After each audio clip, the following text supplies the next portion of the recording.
Ok. Acum a început să intre și lumea. Da, bună dimineața. Cred că o să schimbăm imediat limba.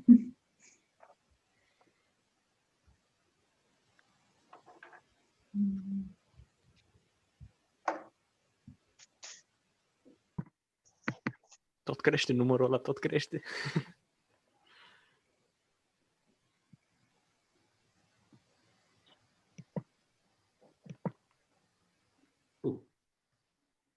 Ok, suntem la 158 și still going.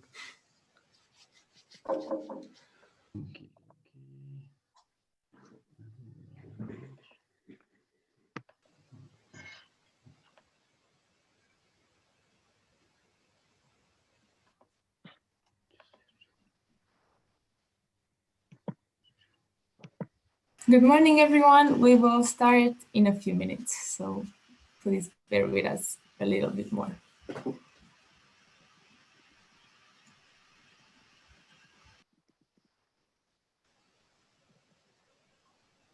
We have Philip Choban, our Heart Ambassador, in the chat.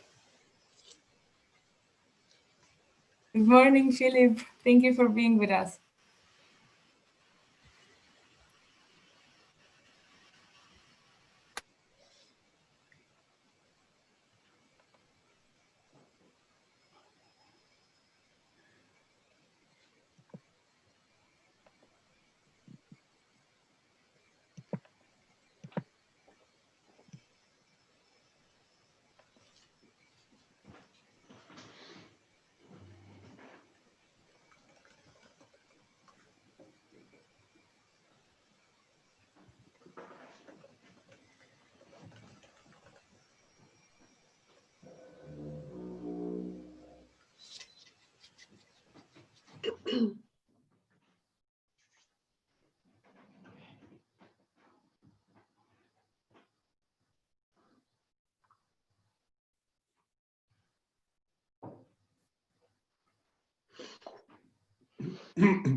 Okay. Good morning, everyone. My name is Ruxandra Simonescu Colan. I'm coordinator of the H.E.A.R.T conference, and together with my colleague Stefan Shuhani, we want to warmly welcome you to our panel discussion entitled Breaking Down COVID on behalf of our team. We would also like to thank our panelists for taking the time to share their knowledge and experience with us, helping us in continuing to pass along one of the principles of H.E.A.R.T. Some things are meant to be learned from people, not books. And because this is a Zoom webinar, participants cannot turn on their webcam, so don't worry if you don't have a button for that. And there is also a dedicated Q&A section where you can type your questions, and it's separate from the rest of the chat so they don't get lost in all of the other messages. We will talk about why we chose this topic, why COVID. We have been through a difficult period filled with uncertainty and limitations, but perhaps we understood even more how we can stand together, even while being apart. We are given information from many sources, each with lots of facts and opinions, but we believe our community lacks the input of people who are facing the situation more actively. We like to define H.E.A.R.T mission as blending science and technology with passion and practice, focused on developing the young medical community here, as well as connecting with the latest international progress in our field. Many things have changed in the last few months, and the confusion that comes with these changes affects our development, our ability to shape our education, our ability to grow into what we want to become. If before we didn't know how to fully use the resources we had, Now we also need to know how to use technology to try to replace things that have been taken away from us by the new normal. The need for human contact, the sense of stability, of certainty that keeps us going through tough times. We hope that this event will bring a new perspective and explain certain aspects of what we are dealing with, what to expect in the future, and hopefully make things easier to accept and overcome. Because the theme of our conference was supposed to be reaching out, this is exactly what we did. We reached out to specialists who will help us break down COVID into manageable pieces, tackle it from various angles, learn from what this period has brought us, and get some tips on how to navigate through pandemic times as safely as possible. Our first panelist and current H.E.A.R.T academic advisor, Dr. Andreea Cătană, will share with us her expertise in the testing and diagnosis process of COVID-19, based on her ongoing work in the molecular diagnosis of the new coronavirus infection at the Genetic Center, work which she started back in April. She is part of a dedicated team which knows that during these tough times, efficiency and increased testing capacity are vital for the well-being of the people, and has so far performed 60,000 real-time PCR tests. In the spirit of safety first, they address the needs of their fellow medical and paramedical staff, but at the same time, they work closely with state authorities to cover the ever-growing need for patient testing. Because after this many months of constant stress, even the toughest minds might eventually crack. We've brought on Dr. Sebastian Armean, former H.E.A.R.T academic advisor, who will help us understand the importance of mental health, taking care of ourselves and of each other during these complicated times. He has been involved from the very start in helping deal with the pandemic alongside his co-workers from the Clinical Hospital of Infectious Diseases of Cluj-Napoca. He has created and manages an international research and psychological support pilot project designed to increase stress resilience and improve working abilities through the pandemic. Usually in the medical community, and especially here in Romania, there is a perspective that is often overlooked, one that we wanted to bring to the spotlight, a patient's perspective. Consultant, trainer, and author Nicolae H.E.A.R.T, MD, is here today to share his experience as a former COVID-19 patient with us. Having graduated medicine himself, he has a broad perspective on doctor-patient communication. His work currently focuses on the rehumanization of modern medical environments and interactions, improving public speech in healthcare, and helping doctors show compassion towards patients. And even though Mr. Iordache was lucky enough to only experience mild symptoms, some people develop more severe ones. To shed some light on them and their long-term effects, we've reached out to Mihaela Sava, an infectious diseases doctor in Basel, Switzerland.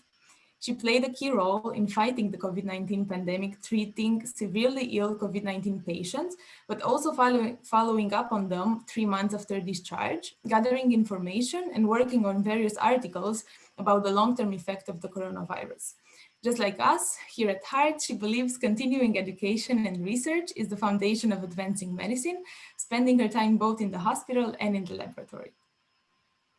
And given the fact that most patients develop respiratory symptoms, if infected with the new coronavirus, we've brought on Dr. Andrei Leșan, primary care physician at the Leon Daniello Pneumology Hospital in Cluj-Napoca, to share with us his experience gathered while being part of the team treating COVID-19 patients.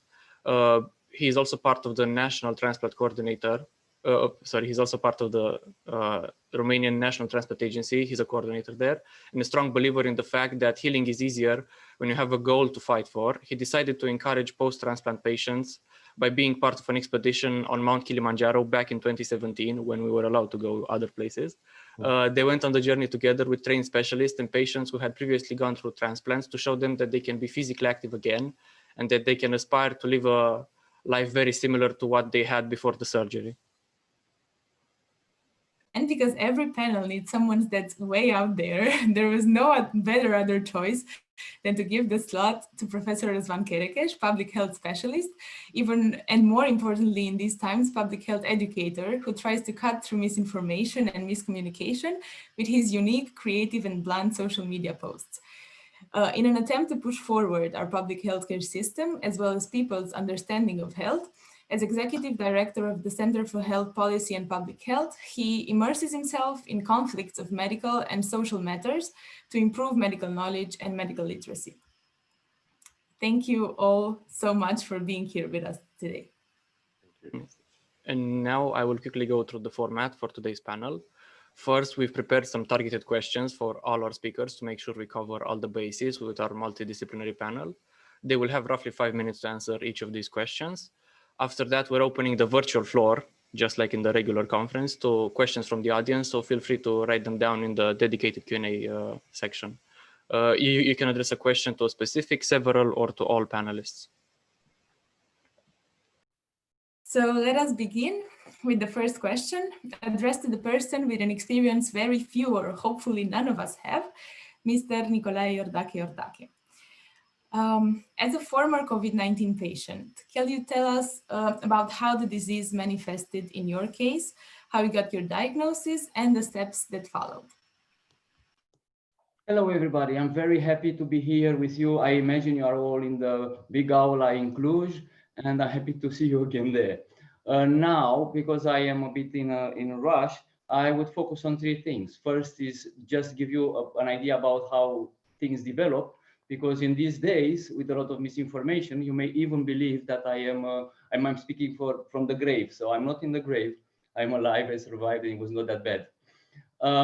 Then second, I will tell you like how, but just applying very simple epidemiology questions and being concerned with your body, you could diagnose yourself. So by the time I took the test, I was almost 90% sure that I have the disease. And thirdly, I will tell you how I did feel my disease, which was like really mild, but in the context of the whole craziness and the whole media noise and so on. So start with the symptoms. Yes, I had very mild symptoms. It started with some bone pain and some headache and some fatigue. None of them exceeding, let's say, 5 on a 1 to 10 scale. And on top of that, it just halved by each day. So by the third day, by the fourth day, I had no symptoms. However, I was warned that it's going to be, it might get worse in the day 5 or 6. So the 5 or 6 days were very well, and I was just 99% sure that, you know, the chopstick guy, it's over. But on the 7th day, it returned, and it returned differently. So I had some fatigue, I have some headache, but then the taste was gone. I had some mouth and throat and nose symptoms, and it was, and then the taste and the smell, it was like really crazy. You cannot imagine biting garlic, feeling nothing. You cannot imagine drinking palinka or vinegar and not being able to tell which one is which. Okay, so that was a bit scary. But anyway, things ameliorate, and I would say the fatigue was lasting for a month. So except that, I would say that most of my flu-like diseases that I had in the past were much easier, much more difficult than this one. So this one was easier than all of the others, but the fatigue was lasting for a month. So it was a bit scary. Now about the diagnosis. So when I felt these symptoms, it just pumped into my head that, you know, I might have it, but I was not able to recall where should I have got it. And then by accident, somebody called me, and it was like very long story, how he gave me a hint that led me to a guy with whom I had indoor lunch exactly 6 days before. And this guy had come from Austria, found the knees here without smell. Then he found, then his daughter lost his smell, and then he himself lost his smell. No interest for him to mention me all these things. So putting all this together, I was pretty sure I am positive. I did feel very good. I mean, still good, but I said I should take the test because of the contacts. So I took the test, and then somehow, although I expected everything, although I was not quite afraid, I'm still fit, I would say. Somehow the sky fell over me, And but I did all the things needed immediately, and somehow got everything got normal. However, speaking, so if you understand your body and if you look around, you find the source, and you might be very sure, you can be very close to what's happening to your body. That guy never tested, but there's another story I will tell you later about him. Okay, and about the how I felt. So I was really happy, and as things progressed, it was okay until the day 7. In the day 7, when it came back, it was like really tough, because even if I didn't feel that bad, if by that time I think I even had a pulse oximeter. There was a lot of pressure that things come back and it's gonna get a lot worse, and the family was pushing me, why don't you go to the hospital? And I recall waking up and saying, oh, what the hell, what am I gonna do? I was remote from the town, and far from Bucharest and far from immediate care, and I didn't know what to do. And I think that, and this is the reason I'm making this point, is the whole media was focusing on so much on the bad side of it and not on a manageable side of COVID. And I think that has an impact because people don't know what to believe, and they are scared to go to the hospital because they only hear the horror stories and not the nice stories. So pretty much that was my experience. Good the timer. Thank you very much for sharing your personal experience with us. Dr. Catana, could you define clinical variability regarding the infection with SARS-CoV-2? Why do some patients only face mild symptoms while others experience severe complications or even death? Oh, this is a good question, and I'm asked this question at least 2 or 3 times a day. Now, this clinical variability, it's one of the major topics for clinicians especially. Why? Because we all know that there are patients, the so-called asymptomatic patients, also H.E.A.R.T positive patients, but also we have these patients that develop severe complications. And the question is, how come? Why? How come these big differences? We call it genetic variability. And I could tell you about a big research that followed more than 10,000 patients, and it describes a 2-phase infection in COVID-19. The first phase, which is the innate immune response, and let's call it essential, and it's a major genetic component with the so-called favorable genotypes. That some of us may have this several genetic variants of interferon, of H.E.A.R.T, the major histocompatibility complex, the ACA2, which is the angiotensin convertase enzyme, the receptor for COVID-19, for SARS-CoV-2 virus. They have been identified to confirm some advantages, or the other hand, disadvantages in the primary immune response in SARS-CoV-2 infection. I could give you some examples. For example, the major histocompatibility complex. It's one of the most variable genetic component in our immune system. And we have certain haplotypes, certain combinations that allows us to fight better in some infection. And in this case, because we speak of SARS-CoV-2, we have identified some of these genetic variants that give us the ability to fight better. And the examples would be LHA46-1, and the gene product from this specific gene, it's predicted to exhibit the lowest binding capacity to SARS-CoV-2, and therefore individuals with this particular allele may be more vulnerable to SARS-CoV-2 infection and obviously more prone to develop complication. On the other hand, there's another variant, another genetic polymorphism for this LHA-B that encodes a protein that has a better ability to bind to immune cells, and therefore a higher chance that you would have antibodies as fast as you can in the first days, and therefore it's considered to be, let's say, a favorable haplotype. There are other immune key players in the immune response that may explain this variable, let's say, immune response. And most of the researchers talk about ACA2, which is, let's say, a key player in SARS-CoV-2 infection because it's the binding receptor for the virus, and we all know it from, let's say, its major profibrotic activity of antagonizing angiotensinogen. And it seems that we have at least 1,700 different gene variants for ACA2 that were identified for this gene. And these polymorphisms could be linked with milder forms, or on the other hand, with more severe forms of COVID-19.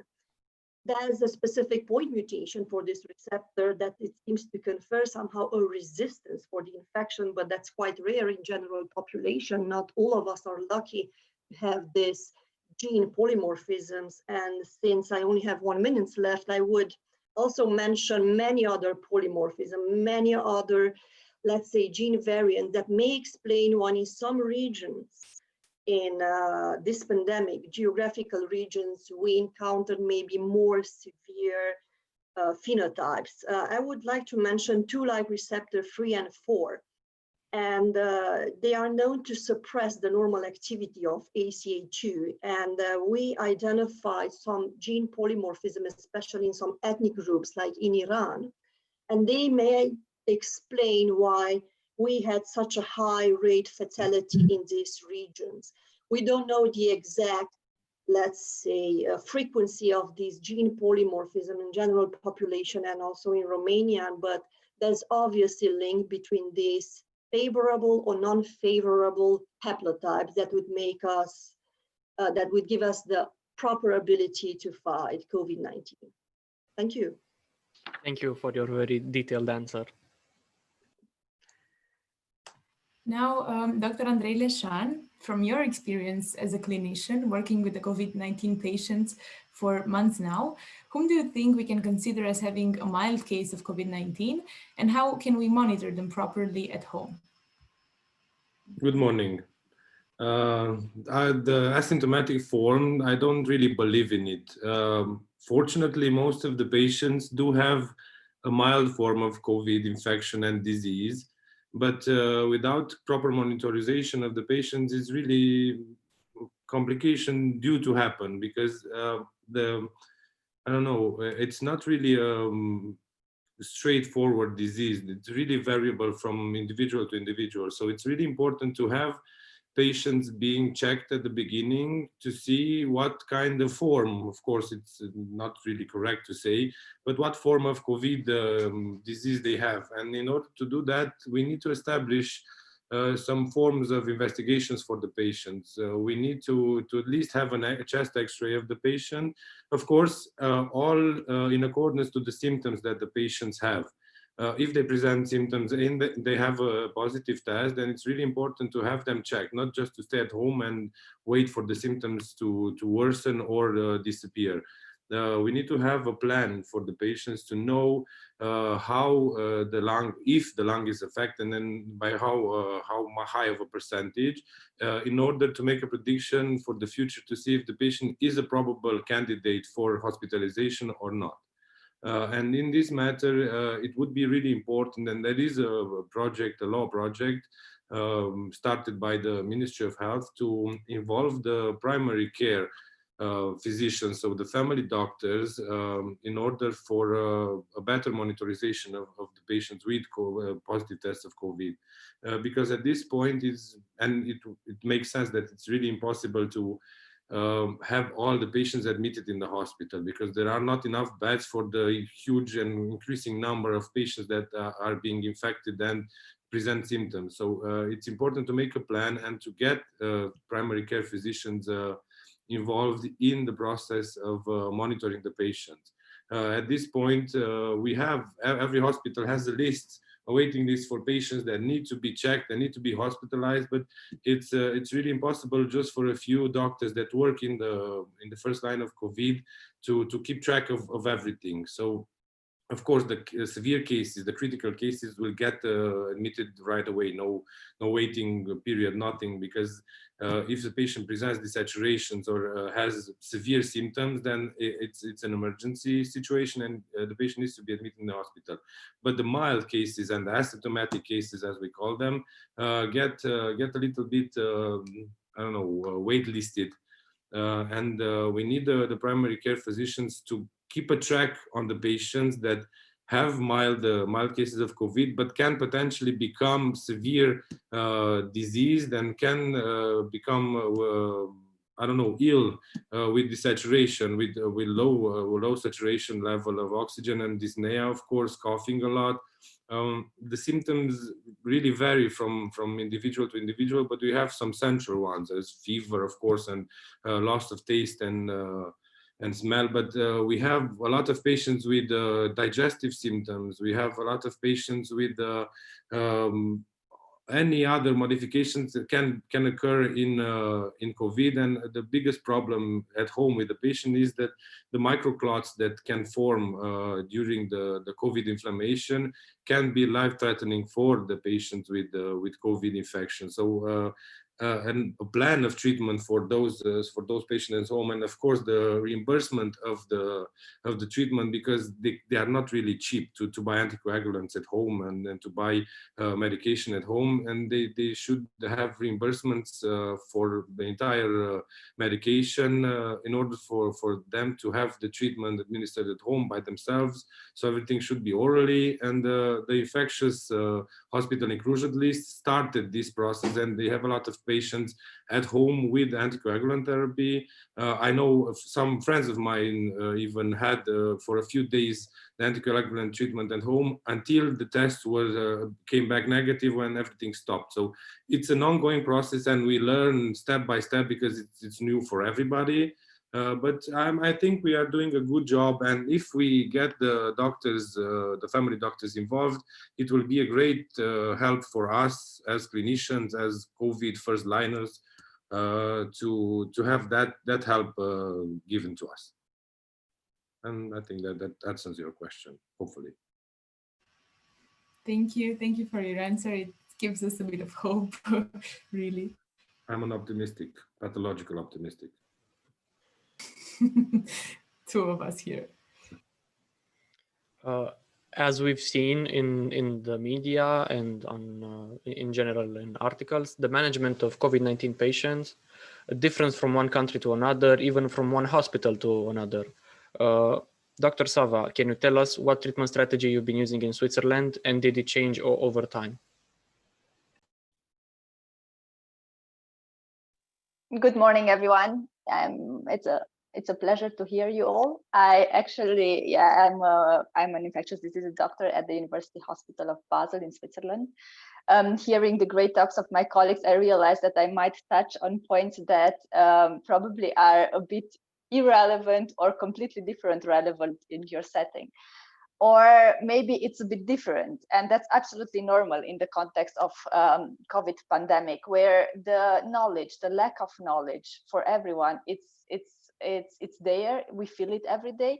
So therefore, I would like to focus today on how important the communication and the ability to adapt while things are changing, while new findings are coming out in the context of pandemic. I will tell you a bit what the infectious diseases department at my hospital did in the first wave or in the first phase of COVID-19. And I will focus a little bit on the treatment, on the therapy strategy, which is an ongoing thing. Like we are adapting, as I was saying before, like probably every day. And I will start with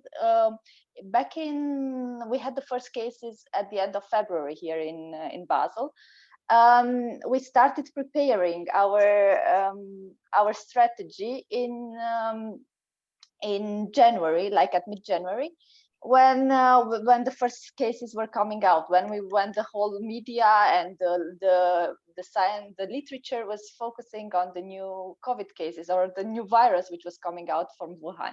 At that point, the infectious diseases department, we split it into small teams. We are not very many people. We are around 15 people, like maybe a couple of residents and like 7 residents and maybe 10 higher people in the hierarchy. And we took jobs, like we are also responsible for the so-called epidemiology of the hospital, which is the hygiene department, which is also part of us. So one main focus of us was to start writing up a strategy, and we called it the epidemiologic manual. This was part of a team which basically what they did, they just tried to write up a document which was like at the beginning maybe 5 pages long, and adapted every single day on how things should work. In this epidemic manual, you could find information how to really triage the patients. What if a patient comes in? We were talking about asymptomatic patients. What means asymptomatic? How should they be monitored? Who should monitor them? What happens if they go worse? Where should they address? Who's in charge of them? And all these informations were very, very clearly set up in this document. Later on, we were trying to, also written in this document, we were trying to protect our personnel, and we were trying to train, we did train our nurses, our colleagues, from maybe the surgeons from different departments who have never seen such a virus before. We were doing this at a very fast speed. Things were like, we were trying to have reached at least every single person in the hospital before the first cases were coming. When we were faced with the first cases, of course, the strategy had to be adapted again. There was ongoing information coming out. We were finding new information, we were writing up, we were trying to communicate it properly at each level. Communication is another key problem in this epidemic. Communication at the individual level, one-to-one, at the population level, what the population should do. This was also a big part of our hospital. All the focus was on our hospital. The media was there, the communication with the media and the information which was going on. So I think, like, in the management of COVID, probably the two most important key factors are the ability to adapt and the communication. And now coming back, very targeted to your question, of course, our treatment strategy was changing every day, maybe. Part of another team from the infectious diseases department was basically their job was to read every day the literature and provide us new information. We would meet every day and tell us, they would make a small review what was happening. Of course, a lot of data was coming out, and it was about the therapy. A lot of new substances, which many of you very well know, were tested in vitro or were tested on different coronavirus or something similar, and would come at potential good treatment for our patients. But when you were looking in the data, and you need a really critical eye and somebody very careful to look at this data to see, is this really an option for my patients? So after all this, like going through all this information every day and all this process, we came up, I will tell you in a briefly what we did in the first phase. And of course, it's changed now in the second wave or during the epidemic. In the first phase, we started using hydroxychloroquine, which is an repurposes of the drug. It's a very well-known drug from the rheumatological pathology, which showed quite good could be an option for the COVID patient. We started it. Of course, the data was coming, some in combination with azithromycin, which we never implemented, but the data was there. It was a huge debate. Then we were thinking, we also have a big team of HIV. The HIV team was very promising, and they came with the proteases inhibitors, like with lopinavir, ritonavir, which was also showing quite a bit of effect. And we said, okay, which one is better? We didn't really know. So basically, from pragmatic decision, we just combined them for all hospitalized patients who went to this triage, which I was telling you, very clear. The ones who got hospitalized all were treated with hydroxychloroquine and lopinavir ritonavir. And we also took part in the Solidarity trial, which had several arms, including remdesivir. Remdesivir for us, we were also in the early access program, or later on in the compassionate use, which allowed us to provide for the critically ill patients at the time. Now, meanwhile, the criteria have changed for the remdesivir to give it as a treatment option. And yes, now we are seeing that the epidemic is going on, and we have a lot of new data. So now we are not using hydroxychloroquine, we are not using lopinavir ritonavir. I was telling you about the ability to adapt. We are only using dexamethasone, which is the recovery trial, based on the recovery trial and a couple of new later on data, and remdesivir, which now it's actually we can get it through the health minister of Switzerland. Sorry for running over time. No problem. Thank you very much for your very, let's say, all-encompassing answer. You covered everything from start to finish. Now, Dr. Sebastian Armean, between social distancing, the ever-present threat of a new lockdown, limited or no access to the social part of everyday life, what target group is more likely to suffer from anxiety caused by the pandemic? Well, this is very interesting position. I'm right now being questioned by my former students and my actual students, so I can feel how you feel during the online exam. So I'm going to briefly round it up in only 5 minutes. Thank all my pre-speakers for their valuable comments. So I hope I can challenge their intellectual with my answer. First of all, I want to start by saying that I'm gonna jump to the conclusion and say that it is okay to say that you're not okay, and as we will see, this will help you manage your anxiety. Then it is only normal to look at this current situation that our anxiety and our reactions are normal consequences to this exceptional situation, rather than consider them as pathological reactions.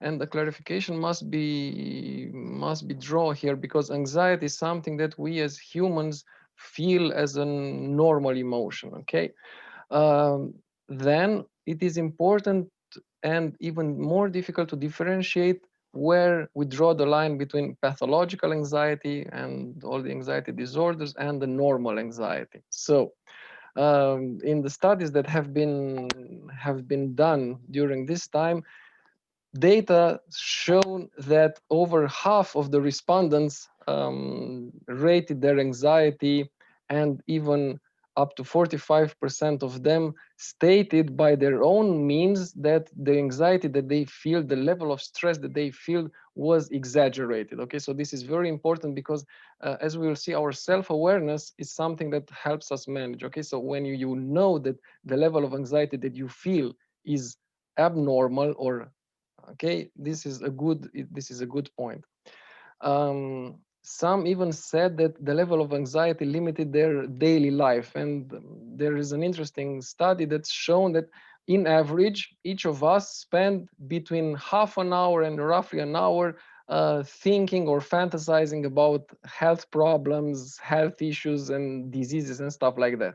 Well, during COVID pandemic, the average of thinking about health issues or health related issues rise up to 5 hours, and there are persons who think more than 10 hours a day to this.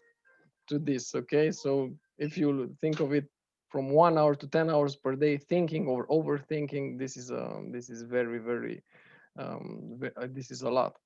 Regarding anxiety, the different studies suggest that between 20 and, as I said, 50% of the respondents show highly levels of anxiety. This is this happens for the general population, but as we will see, there are some, let's say, professions which are prone to developing this anxiety symptoms. It feels that women, and especially female healthcare professionals and nurses, are exhibiting higher rates of affective symptoms and anxiety compared to males and other professions. Also, the people who works in the drugstores tend to respond higher to anxiety in this time. About or almost all of the patients that have been suffered or exposed to COVID express post-traumatic stress symptoms. So this is not a disorder, but some stress symptoms that are caused by the exposure or by the disease or by the, let's say, fear that you'll be infected about this. Other studies say that younger people or people who spend too much time thinking or people who live in urban areas are prone to develop an anxiety disorder. And to end up in a positive, optimistic manner, I'm going to state out some of the protective factors against anxiety disorder. So the first one would be a high level of confidence in doctors, the perceived survival likelihood and the low risk of contracting COVID-19, the satisfaction with health information, the personal precautionary measures, the self-efficacy, and the acceptance of anxiety and negative symptoms as part of the way we are living. Also, social support and the knowledge are also very, very important. And in the end, we should focus on constructive thinking, okay, to see how we can manage the problem. Thank you. It was really interesting to hear this. Thank you. Thank you. And something else I would like to add that is not often said is that true strength is admitting you need help. So if you guys have any issues, reach out, talk to someone. It's okay to not feel okay in these times. And moving on to the next question, as I'm sure everyone here has noticed over the past few weeks, the situation in our country has started getting worse and worse. Professor Kerekes, what has the government been doing wrong in the management of the pandemic in Romania? Well, this government was set to fail, so they didn't stand a chance from the beginning. Everything started, well, actually from the 1950s. Our health system was never updated. It's still, and when I say about health system, there's a difference between health system and healthcare system. Healthcare system or medical system is the system offering services of healthcare to the patient. The health system is everything that takes care of the health of the population. So basically, all the doctors are only covering a small percentage of the population, those that are sick and are actually asking for help in an institution. Everything else, in Romania, it's just floating out there. So in other countries, what they've done, they realized that health is a very complex issue, and the whole paradigm of public health is mostly based on social science, in which doctors play a role, but it's also interface with other specialties like psychology, sociologists, economists. For example, even now, we have no idea what was the impact on the health of the population of the lockdown. Closing down restaurants, what would be the impact on the health of the population in the long term? Prioritizing COVID patients versus chronic patients, what would be the impact on the chronic patients? We have no idea. I mean, a question that should have been asked is, what about if we let die all the COVID patients and take care only on the chronic patients? What would be the cost? Okay, I'm not saying we should tell that to the population, but we should have made the analysis, see where our priorities should be. So they never updated. So the health system in Romania is still centered on the doctor. And let's face it, I'm a medical doctor by training initially. Our training was in diagnosis and practice within an office. That's our training, basically. We don't have any training outside that. Anything else, all the managers, communicators, those have natural skills and they train them on their own. So the system never prepared them to go outside the diagnosis and treatment. So now we have a system that is still using the biomedical paradigm from the 50s. And additionally, the Soviet system of organizing public health, in which epidemiology, hygiene, school medicine, occupational medicine were all taken out of public health and put separate in order to decrease the power of public health professionals. In other countries, you have public health, and inside you have a lot of specialties, and epidemiology is one of them. In other countries, you have epidemiologists who are not doctors. I mean, you do a master in epidemiology, you can be a sociologist with a master in epidemiology and you're an epidemiologist. So right now, the government has relied heavily on doctors who feel the strain right now because, well, you're not trained. That's why the authorities of public health, the CP, they are struggling because they have not been equipped with personnel and skills to be able to implement very fast epidemiological inquiries. I mean, epidemiological inquiries is something very simple, but in Romania, it's still considered fetish. Only doctors can do it. You need a very intensive training, which is false. In other countries, military men have done it. They brought in Melbourne, for example, 1,700 military soldiers to do epidemiological inquiries by following a very structured protocol. Sadly, in Romania, in the Ministry of Health and the National Institute of Public Health, we do not have one person who was capable to do a very structured protocol for epidemiological inquiries, some that anybody can follow. And just the same way as somebody would call you and say, would you like to switch to a different mobile services provider and follow a protocol? It's exactly the same. So we haven't done that. And furthermore, the medical system right now is overpowered by the COVID patients. Intensive care units are not handling the pressure. Yes, because the medical system, the healthcare system was never designed to put a stop to an epidemic. An epidemic is being stopped outside, before infection, right after infection. It's like having a flood. You have a flood in a city. It doesn't matter if you start cleaning it in the middle of the flood, you will never be able to solve this. The solution is just focus all your energy on putting a dam, closing down the flood. Otherwise, you're doomed. This is what the situation we have right now. So what should have government been doing? This government, who started way, way behind. They only had doctors with a very old paradigm of functioning. They didn't have enough personnel. They didn't have enough money. So they should have focused on increasing testing with all costs. That includes putting the political career of the Ministry of Health at jeopardy, coming and saying, we need more money for testing, more money. And then making sure that the epidemiological inquiries are done in the same day. There's just been published an article in Libertatea recently where they show that the way they managed the epidemic in Județul Argeș was by making sure that the prefect there made sure that the inquiries were done in 24 hours. They brought as many people as possible, not doctors, anybody on the street to do inquiries. If they needed 15, they brought 15. If they needed 20, they did 20. If they didn't have enough money, the prefect called on the phone and make sure in 24 hours they did all epidemiological inquiries. So what should the government have done? Well, for one, not visit all the hospitals. That's completely useless. You don't have the brain, the nervous center of the entire health system just moving around and shaking hands in the middle of a pandemic. You just keep your ass in the Ministry of Health and coordinate and make sure people have a clear-cut message, clear communication, and clear coordination. Yeah.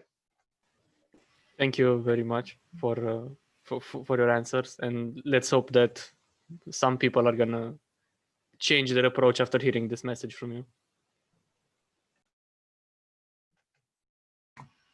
Hopefully, yes. Dr. Andrei Leșan, the images and information we get in the media about the inner workings of COVID hospitals are pretty limited and often lack any context.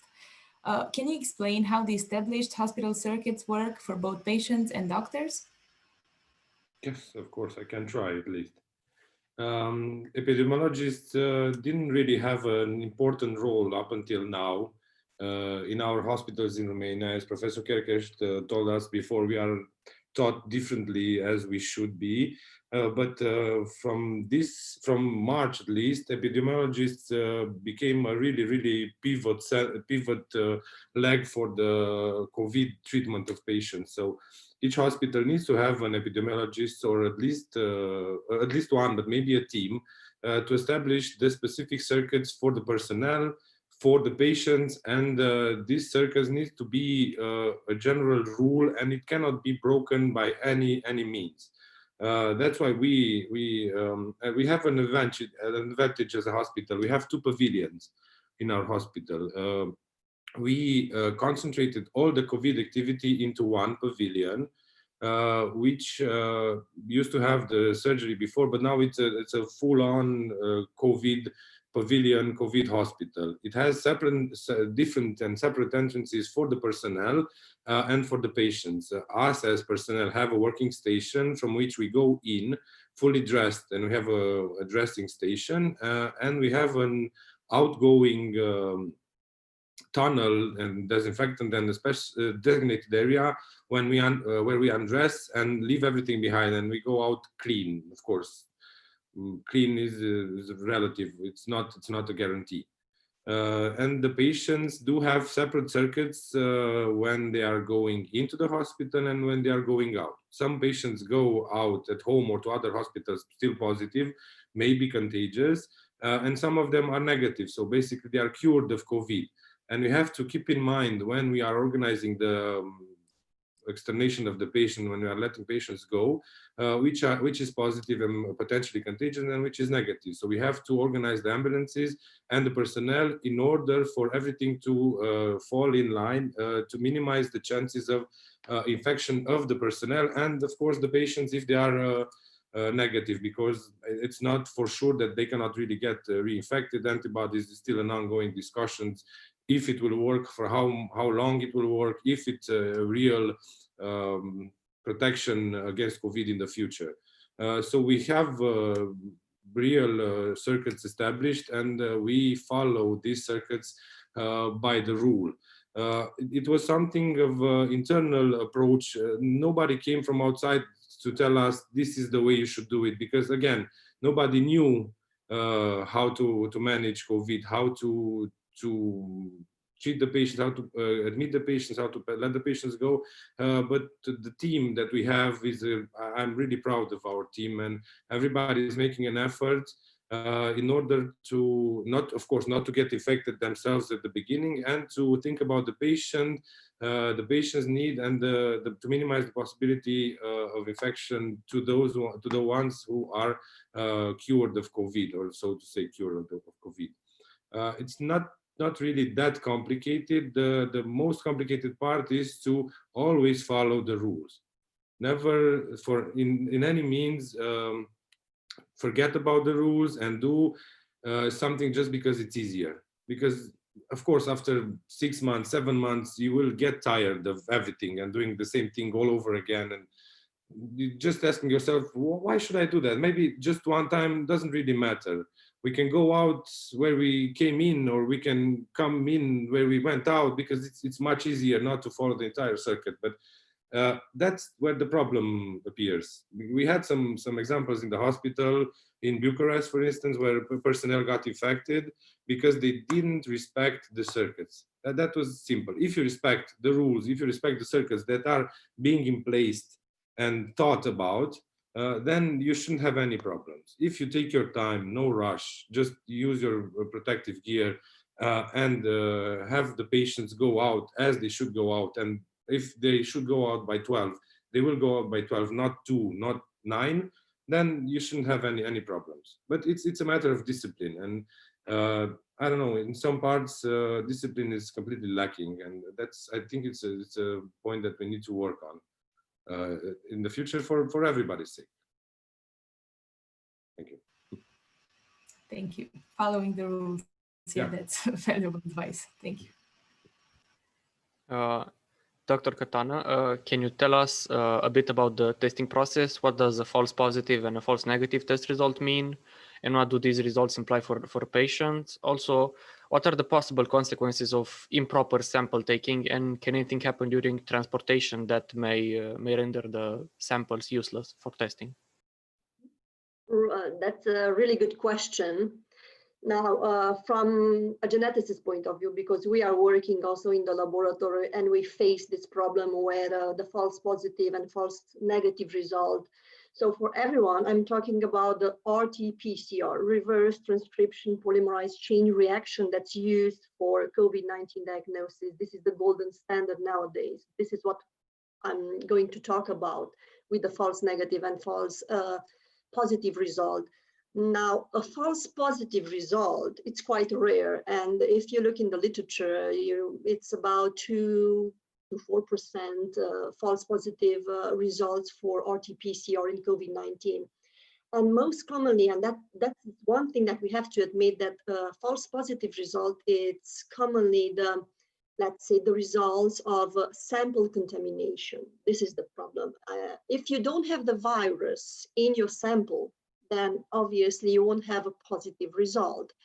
False positive, it means that your patient wasn't infected, but you contaminated the sample during the nasopharyngeal swab procedure. And that happened in the early beginning of the pandemic, when the medical staff didn't know how to do it correctly. And another way of contaminating a sample is in the laboratory, when you handle and you have the specific lab processing of the sample. Now, for false negative, we have a wide range. And if you also look in the literature for false negative, we'd see that it's between 2 to 30%, and that's a big gap. And the question is why, how come? The most common cause for the so-called false negative result, it originates in the inappropriate sample collection. Even if it seems it's not a big deal to have that swabbing, the nasopharyngeal swabbing, it was done in about 20% of cases wrong at the beginning of the pandemic. We started educating the medical staff, and no longer that we have problems like this, but it was a serious problem in the beginning. So the most important thing is to have a correct procedure that has to be performed correctly. Otherwise, you won't have the proper result. It would be inconsistent. Other common reasons, and that are, I have to admit, they are rare for false negative results, is that you have inhibitors in your sample. So after you had the nasal swab procedure, you did not transport properly the sample. Now it's not a problem anymore because it's low temperature. They have to be transported at 4 degrees. They have to be kept in the fridge, not in the freezer, but at 4 degrees. Another thing is, and it's quite useless, I'm getting this question many times, can we freeze the samples? No, you have to use fresh samples. And obviously for clinicians, they need a fast answer. They need to have it in a few hours. So freezing the samples and having the test in 72 hours, it's not even it's useless from an epidemiological point of view. Now, what could happen, it's in the laboratory, and that's our job, how we do the RT-PCR, not to inhibit the reaction, to use a quality quit.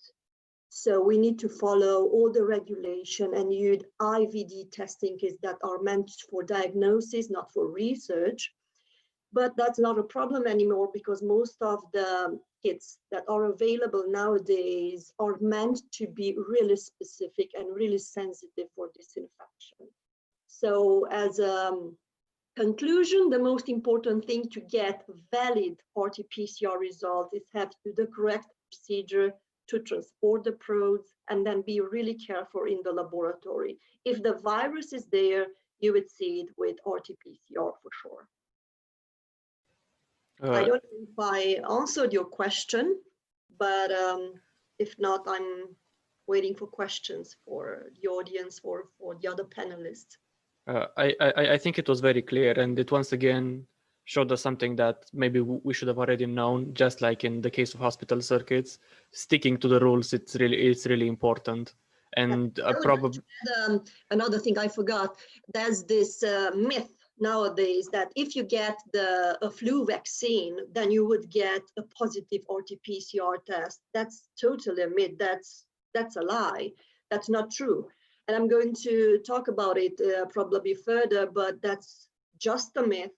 Get the vaccine for flu. It has nothing to do with RT-PCR false positive and false negative results. That's false. That's just fake news.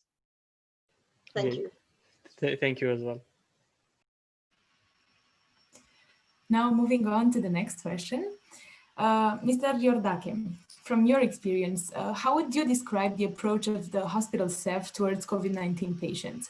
How can they help the patient handle the diagnosis and treatment process with compassion? Okay, hi. So first of all, I was not hospitalized, but I had interaction with some doctors.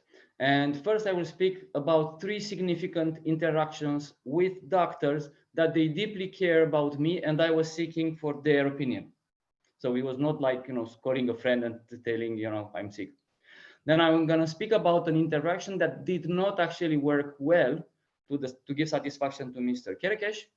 And then I will tell a bit of how 5 steps that might help any doctor to give some compassion to the patients in need. So first of all, the doctors. So there were 3 doctors. The first one that I'm speaking about, I told her I am positive, and then she said, "Wow, please don't make me any bad surprise." And then she started giving me 10 pieces of advice in the next 60 seconds. So for me, it was like, why is she telling me that I should make a serious surprise? And then she never asked me anything about how I feel. And then she poured advice into me, which I could not even recall. Some of them was like sensitive. I was sensitive to that, but some others not. And I don't think they were okay. Then there was another one who said, okay, it's important for you, as Dr. Lashan said, to do some tests and X-ray and so on and so on. But as I was a bit remote and it was not very clear to me how should I do it, and it was not like really imperative, so somehow I dismiss it. But there's one other thing, it is important. If you tell a patient to do something, but don't tell him how he should do that thing, it might not work. And the third one was a friend or a former colleague, which is a pneumologist. And I told her about the situation even before I took the test. And then she said, well, I was afraid he's going to tell me this. So tell me how you feel.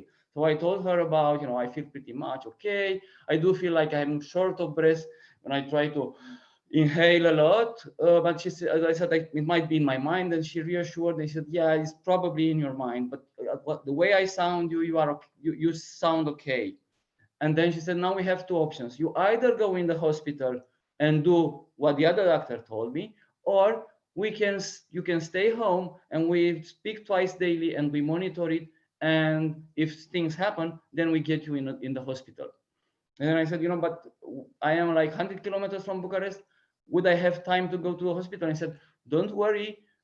If we monitor it closely, you will have plenty of time to get to the hospital. And I said, and then we sat down and we had a deal. Because, but I was talking a lot about reassuring the patients, but I never felt it on my skin. When she told me all these things, she gave me options. She explained me these things, and she said she's committed to help me in this way. I made so much peace with myself, and I followed her advice. So that was the winning situation. Now, the 3 situations, everybody cared about me, but they wanted to give me the best that they could, but it looked different and it was followed differently. Then about the other interaction was when I was called from the DCP, and that lady, I particularly asked the lady, are you interested in knowing where I believe I got this disease from? And she said bluntly, no. She was asking me where I'm working because she was afraid that it might be, if there will be a big scandal with a lot of people. That was in July, so it was not so crazy like now. And I told her, I'm self-employed, so I don't have contacts these days. So and she said, oh, that's very good. And this is it. And the story is not like that. It's not only as simple as that, because if the lady would tell me yes, I would say who the contact is. That contact has never tested. That contact has never been quarantined before. And he was not going to, actually, he offered to come to my house and bring me food because I was quarantined, which was like really stupid. And there is an economy behind this. The father of the guy who infected me, with my contribution, of course, got sick. And he had to wait 12 hours in the emergency hospital in Bucharest, nobody doing anything to him. And he had heart attack there. He eventually got to a hospital in Câmpina. And after 10 days in ICU, he's survived and he's back. Anyway, I think 10 days in ICU with the risk of having heart attack and everything would have been worth asking that question and acting towards that family. And now about the compassion, because I was sensitive, I've made you sensitive to this. I have 5 ideas. So first is acknowledge the person. I mean, know that you don't give advice to me like you give to the advice to the another one earlier. So acknowledge somehow that it's me with my concern in front of you. Then seek for the main concern. And in this case, it can be plenty of it. It could be whether I survive. It could be whether I should give it to my family. It should be about, you know, what am I going to do because I'm going to get unemployed. It should be a lot of things. Then do not judge. So the first question every single guy asked me when they found that I am positive, the first question with almost no exception, so I cannot recall, it was, how did you get infected? No, how do you feel? Nothing else. How did you get infected? Which means, like, you know, the guy is interested how stupid I was to get it. So it really, this question, if it's not on epidemiologic purpose, it leads me to the idea that I'm being judged. And then reassuring, and I told about it. So tell the guy that he's under control, and then tell them what is going to happen and why. So if you are in the hospital and you say, we were only giving you pizza because it's the only food that can go beneath the closed door, well, this is it, but tell the reason why and tell it what is going to happen. This is it. I'm not sure if am I over? Okay, that's it. That's my... Thank you for reminding us again that communication is everything after all. Yeah. Some time ago, stories from patients that have had COVID, got cured, but then had trouble getting or were denied access to medical care were showing up on social media. Dr. Arman, what do you think we can do to eliminate the stigma surrounding COVID patients? Well, this is a really, really tough one. And if I knew the answer, I would for sure be a Nobel laureate or at least a finalist. Because being a psychiatrist, we tackle stigma in psychiatric and mental health issues. And even if we tried and strive, unfortunately, the outcomes are not as we wanted to every time. But I'm going to point out some of the aspects that Nikolai has just presented with compassion and communication, because this is very, very important. Also, we must keep in mind that every infectious disease epidemics has had its share of stigmatization. And if you only think about, I don't know, typhus and cholera with the Russian Jews, and outbreaks of bubonic plague in Chinatowns in the United States, and there was the hantavirus in the US in 1990s that was called the Navajo disease. And we also have in Romania swearing Mâncați-ar Franț or Luați-ar Franțul, which is a reference to the French disease that is the syphilis, and in France it was called the Italian disease. Okay, so everything is going to be stigmatized. This is real, and it negatively affects the population and people seeking and accessing care, and also the general public response, because patients who believe or perceive that they are stigmatized against may delay access to medication. I personally know a case where an entire community refuses to address to the local GP. The local GP sits in another town, okay, and they all refuse going there because they fear that the whole community will gonna go under lockdown, okay, and the symptoms are suggestive for COVID-19, but they refuse doing this, okay, and this happened 1 month ago. What can we do to prevent this? Well, we can try, and we must acknowledge that COVID-19 is likely to affect people from many countries in many geographical locations. And we have to, and everyone, we have to be empathetic towards our patients and to all the people, because they deserve support, compassion, and kindness.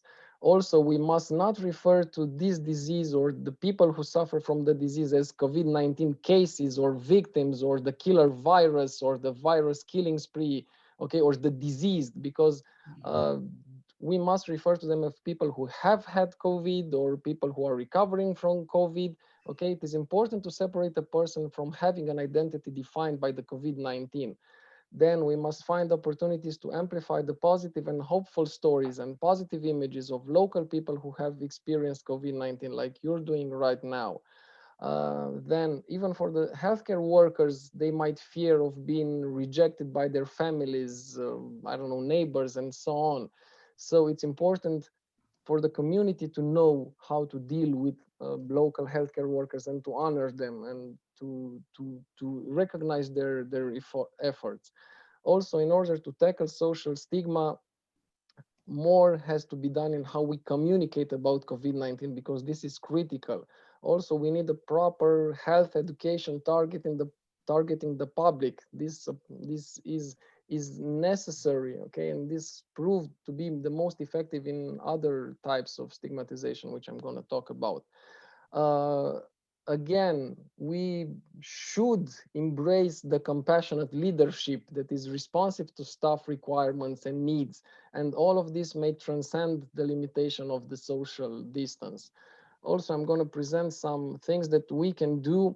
For example, instead of using the term of lockdown, we can refer to as current restrictions. Instead of social distancing, which I personally hate, I prefer saying it as physical distancing, okay? But we can use the term of safe relating. The new normal should be replaced by protection phase, and the self-isolating, which is even worse, okay, because you're auto-stigmatizing yourself, you're excluding yourself from the family, from the society, should be called contact pause, okay? Because this language has a highly threatening effect. And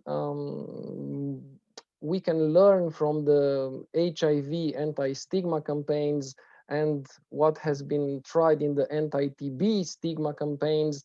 And the first step would be raise awareness, but this is not enough, because afterwards consciousness raising should follow. And consciousness raisings take place when people with they are affected by the disease come together to share their experience, identify common struggles, and on this foundation you begin collectively organizing to change practices. Okay, so the efforts geared toward the general education and for the general public could help this.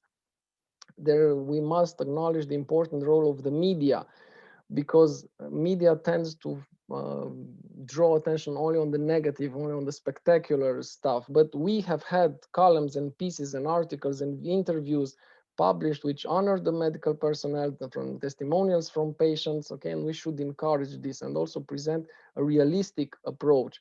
And as you and I see what we're doing right now, we are fighting stigma. And for example, Andrea, Mihaela, Andre, and Razvan, they are doing information and education. Andrei's experience with his patients and going on to Kilimanjaro, and I had the same similar, but I didn't go to Kilimanjaro, I'm not a climber, but I'm working with a group of patients suffering of Parkinson's disease, and this is a trialogue. It's perhaps we're gonna elaborate on another opportunity. Also fighting misinformation and disinformation. This is a great job done by Razvan the Mythbuster Kerekesh. Okay, if you look on his Facebook page, the great sharing experience by Nicolae, all of these are parts of fighting stigma and knowing the real deal. And just to end on our survey, we had two questions. One was this, people who do not comply with the regulations should not be offered medical treatment. And the other was people who do not comply with the regulations should pay for their medical treatment. And I'm really anxious to see the answers when we publish the results. Thank you very much. Thank you for your answer. Now, given the fact that so many aspects were left uncovered in our healthcare system since the pandemic started, Professor Kerekesh, what do you think are its weaknesses and how could we change them into strengths? My view is that whenever we can identify a weakness, that's also a huge opportunity for reform and change. before 2006 in Macedonia due to the civil war there. A lot of the landlines for phone communication were cut down due to bombing and conflict. So what they did, they invested heavily, and in 2006, they had 95% of the entire country completely covered with wireless communication. So you could basically access internet on top of a mountain almost anywhere in Macedonia. So coming from behind when it comes to development can be huge opportunities to leapfrog over steps that other people have taken. I'm going to give you here an example. So our public health authorities do not have people, do not have expertise. They make epidemiological inquiries late. So that's a huge opportunity to automate the whole process. I'm going to give an example. We have in Romania the H.E.A.R.T firm, which is the only unicorn startup. It gathered over $1 billion in investments, and they automate processes. The whole epidemiological inquiry can be automated. I know there are physicians, epidemiologists out there who right now are in horror about what I'm saying, but basically any robot can do that job. With a clear-cut protocol, with a robot that calls everyone, basically, can automatically generate databases that can be inquired with filters, can also generate GPS indexed databases and identify spots, can also do epidemiological inquiries before, so identifying the initial spreaders, not just going forward, which is the standard in countries that do a poor management of epidemiology of the pandemic. So basically the whole process could be automated. Nevertheless, in order to do that, you need to have very good administrative capacity to be able to implement this. We don't have that, so I'm not betting on this government to do that. Another opportunity, and this is what I'm going to tell you now, is going to sound crazy. I know that. Just bear with me. Before 2003, in the Republic of Georgia, the police force was one of the most corrupted in the world. So when the Rose Revolution happened there, and Saakashvili came to power, they wanted to solve the problem. So they tried several soft approaches, it didn't work. So what they did was considered insane back then. They basically fired all the policemen in the country. They disbanded all the police department. They had the army take care of the basic policing for 6 months. And 6 months, they trained a new police force starting from scratch. Now, in those 6 months, the crime rate decreased 3 times.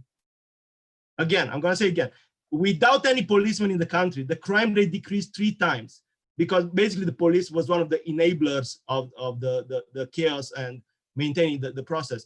So they trained and even reconstructed the police stations to the point where right now, if you've been to Tbilisi, you can see that all the police stations have all the walls made of glass. So you can see through the police station. They said complete transparency, even in buildings.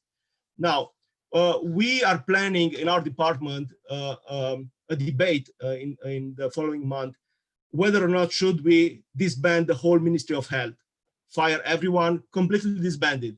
Now, and this is the tricky part. All of us who have interfaced intimately with the Ministry of Health or worked there for several times, when we launched the idea, they all said, yeah, it makes sense. It makes sense. Everybody else who has, like all of you, has a very good idea, an idea from your bench looking towards the media, said, it's insane, it doesn't make any sense. And I agree. I feel like this has been a big percentage of my professional life, telling people how horrible things can stay when it comes to lack of capacity, and nobody believed me. And now we're paying the price. And still now, if I would say, okay, let's disband the whole Ministry of Health, let delegate authorities to authorities of public health, have the mayors allocate funds, build capacity locally, like they did in Argeș, which they did a much better job than the whole Ministry of Health. Only 60 out of over 400 hospitals in the country are responding directly to the Ministry of Health. All the rest are under the local authorities. So that could be, I'm not saying let's do it, I say let's discuss about it. Let's have a national debate over opportunities like that. This is a huge opportunity for decentralizing this country. The problems are different everywhere. I'm going to give another example here. right now there's a huge pressure on parents who have their kids taken out of school and moved to online, right? So my question is, why close all the schools in the community? Why not close those that already have cases? Why not do micro closing of schools based on neighborhoods? Not just have an approach, all take approach. Just the same way as you doctors analyze each patient individually, analyze each school individually. Of course, you need capacity. Of course, you need indicators. Of course, you need assessment. But there are huge opportunities, which I'm not very optimistic that we will take them.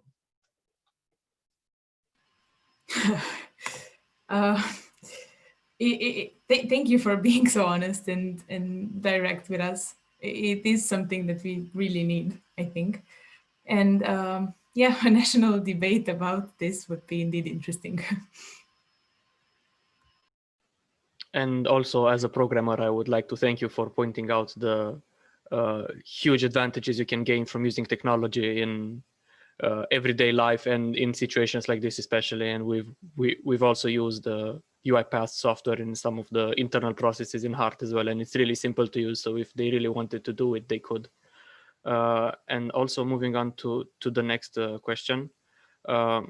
Dr. Sava, what can a person who has just been diagnosed with COVID-19 expect in the mid to long term? And there are also rumors about the post-COVID-19 syndrome. What can you tell us from your clinical experience about it? Oh, that's a very good question. So I'll tell you what I can know from our experience in Basel. I think it's very important to put things into perspective. So in Basel, we had a bit over 1,000 patients diagnosed with COVID-19 in the initial phase of the epidemic. From these patients, like 221 were hospitalized more than 24 hours. So which brings us to understand, and what actually the literature already tells us, that over 80% of the patients are or mild symptomatic, of course, with a very, very good monitoring at home. That's we should now calling, as my colleagues were saying before, especially Dr. Mureșan, it's very important to understand that just being young or not being in the risk population doesn't mean by default that you're not at risk at all. So these patients indeed need a very good monitoring and evaluation over the course of their disease. From these 221 patients that we actually hospitalized, 35 ended up on the intensive care unit, and in total we had a mortality rate of 12% on the intensive care unit, which actually replicates the data what we have from at least other Swiss centers, but also in big part what Europe has seen. Of course, a big problem is where the like how Dr. Kerekes was saying, what are your resources and how good medicine you can do. Of course, if your system is under stress and running over capacity, of course, the delivery of medical care would be accordingly. What I'm going to get to tell you now, it's from these 221 people, the 50 most severely ill patients, we followed them up for 30 and 90 days. The data is up for publication. Our paper is in revision. Hopefully we'll get out soon. But what we noticed is that over 60% of the patients are doing very well at day 90. They have normal lung function. They have a 90% regain of their well-being in comparison to for COVID-19. We are talking about the most severe cases.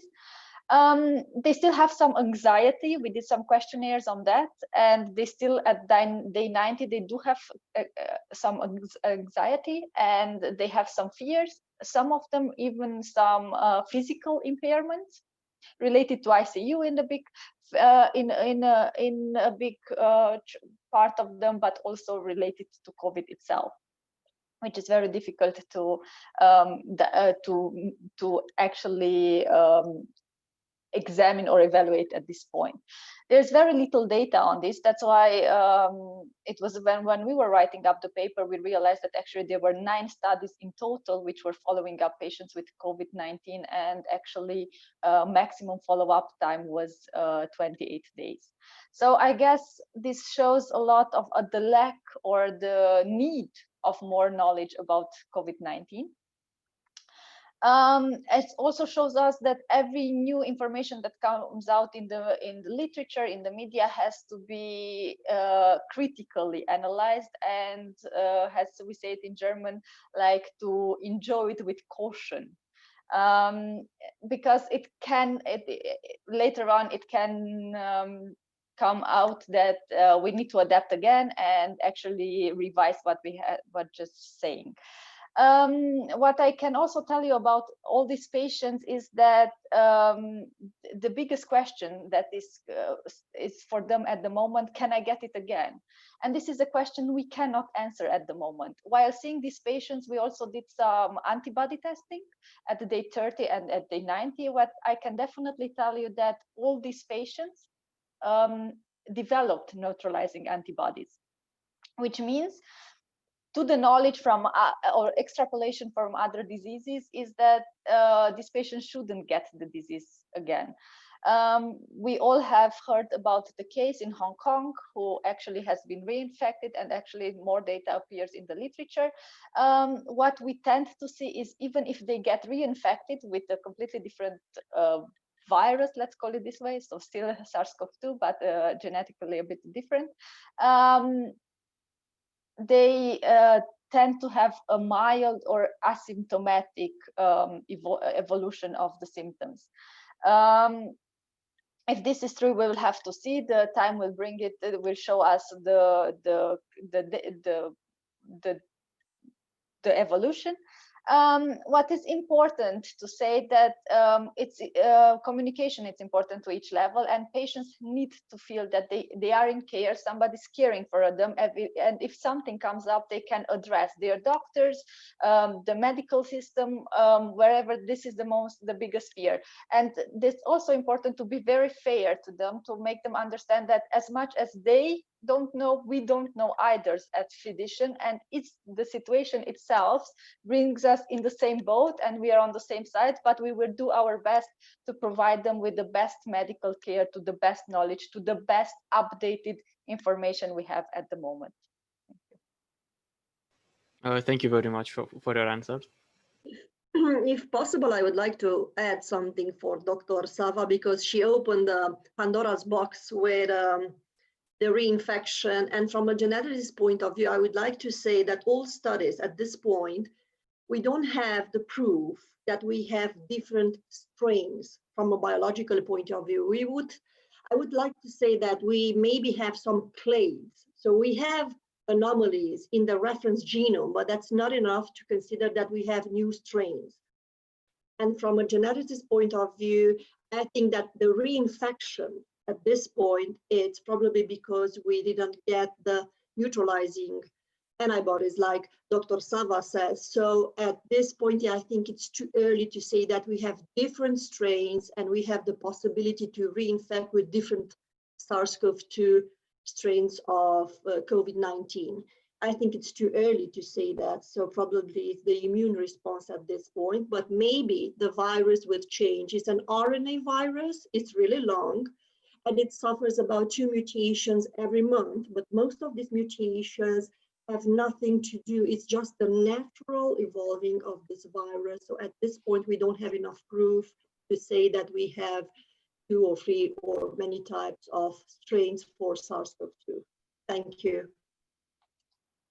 Sorry, can I add something? Absolutely, that's absolutely correct. Thank you for providing this insightful information from the genetical point of view. What I was going to add about neutralizing antibodies, we have seen also in our cohort that some patients, for instance, the patients that didn't develop neutralizing antibodies were patients who was, for instance, a patient who was having as an underlying disease rheumatological disease and was treated with CD20 antibody before, and that didn't allow him to develop at any course of his disease. We followed the patient also while he was hospitalized, when he was in intensive care unit, and day 30 and day 90 after discharge, and he didn't manage to develop any antibodies at all towards SARS-CoV-2. What is also interesting to say, this patient also got treated with convalescent plasma. We think, it's our theory, but we only have one patient. But basically what saved his life. He was a critically ill patient, and he didn't have the ability, so his immune system didn't have the ability to develop absolutely zero antibodies. So basically the ones that were passed passively to him probably saved his life. So yeah, indeed.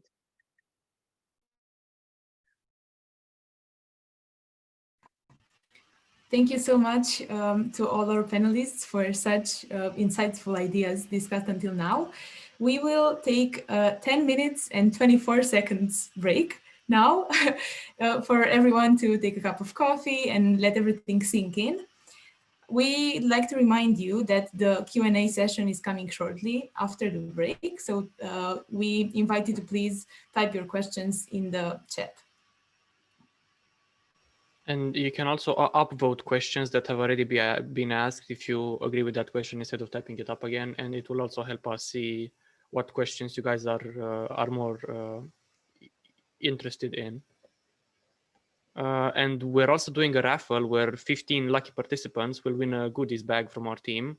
And the selection will be done during the break with random.org, and the winners will be announced after the break.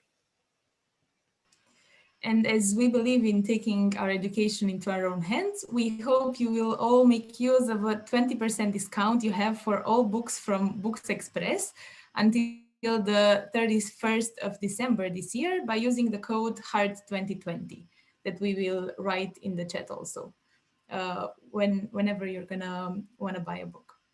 So enjoy your break, and we will be back in 10 minutes and 24 seconds.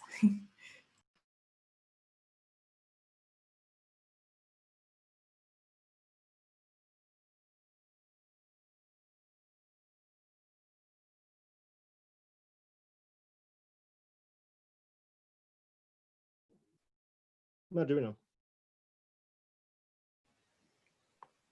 Ruxecu, suntem numai noi sau e toată lumea? E toată lumea în continuare. Toată lumea. Dai pauză, putem să vorbim despre ce vrem noi. Și merge bine, da.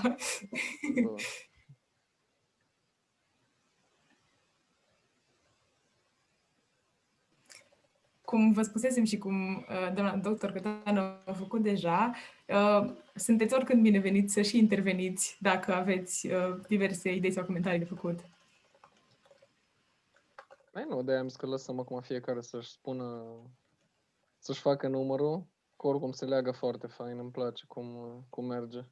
Sunt curios dacă ne invită cineva la posturile de televiziune să facem chestia asta, că așa noi, între noi, în bula noastră, e fain că suntem toți de acord. Păi poate fi un început. Da. Discuția asta.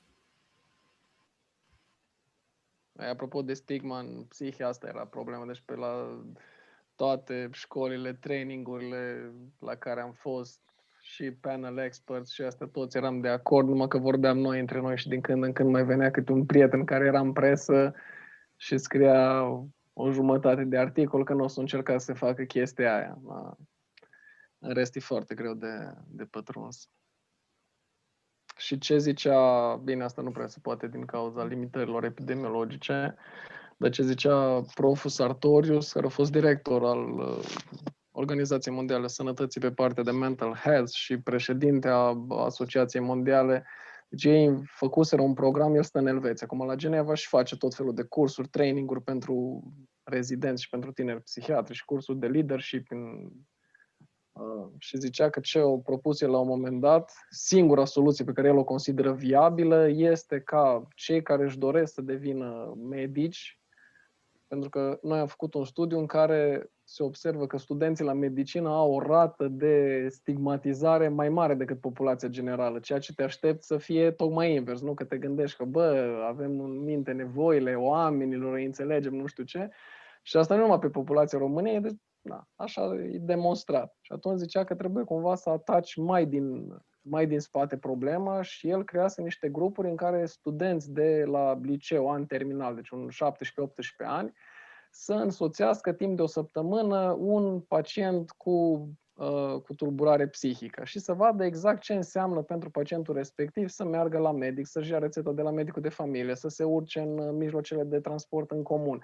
Pentru că, zicea el, asta e singura modalitate prin care poți să înțelegi ce trăiește pacientul respectiv și să-ți dai seama că odată boala psihică nu se ia, da? Nu e o boală cu infecție cu transmitere sexuală și nici nu se vede. Da? De cele mai multe ori. Deci oamenii sunt la fel ca ceilalți. Da? Și asta era. Deci, bun, du-te cu el în tramvai, troleu, autobuz, metrou, pune-te pe scaun lângă el și vezi dacă ceilalți se uită mai ciudat la voi că știe că tu ești cu un pacient care suferă de o problemă psihiatrică. Nu? Și asta au fost. Că în rest, campanii, informare. Da. Bun, dacă reușim să facem și noi educația asta pentru sănătate din școală, poate că așa reușim, dar de-aia ziceam că noi ne... Te rog, Răzvan. Un training, un empathy training pentru future doctors ar fi o idee super bună, că nu se face așa ceva. Asumția e că studenții la medicină au embedded în ei empatia. Nu au. Hai să fim serioși. De unde? Exact. Și mai mult sunt situații, o să și zic despre chestia asta. Nu se face un training, cum îi spune unui pacient că i-a murit partenerul. Nicăieri. Ești împins așa cu un șut în fund când ajungi rezident și pe urmă descoperi pe cont propriu. Deci de aia impactul, incidența bolilor, tulburărilor mentale în rândul medicilor e foarte mare, că ești aruncat în niște situații pentru care nu ești trăinat. Am încercat să facem asta, nu să folosim tehnica Spike, știi, pentru... Da, și se selecția, face... Te rog, Nicolae.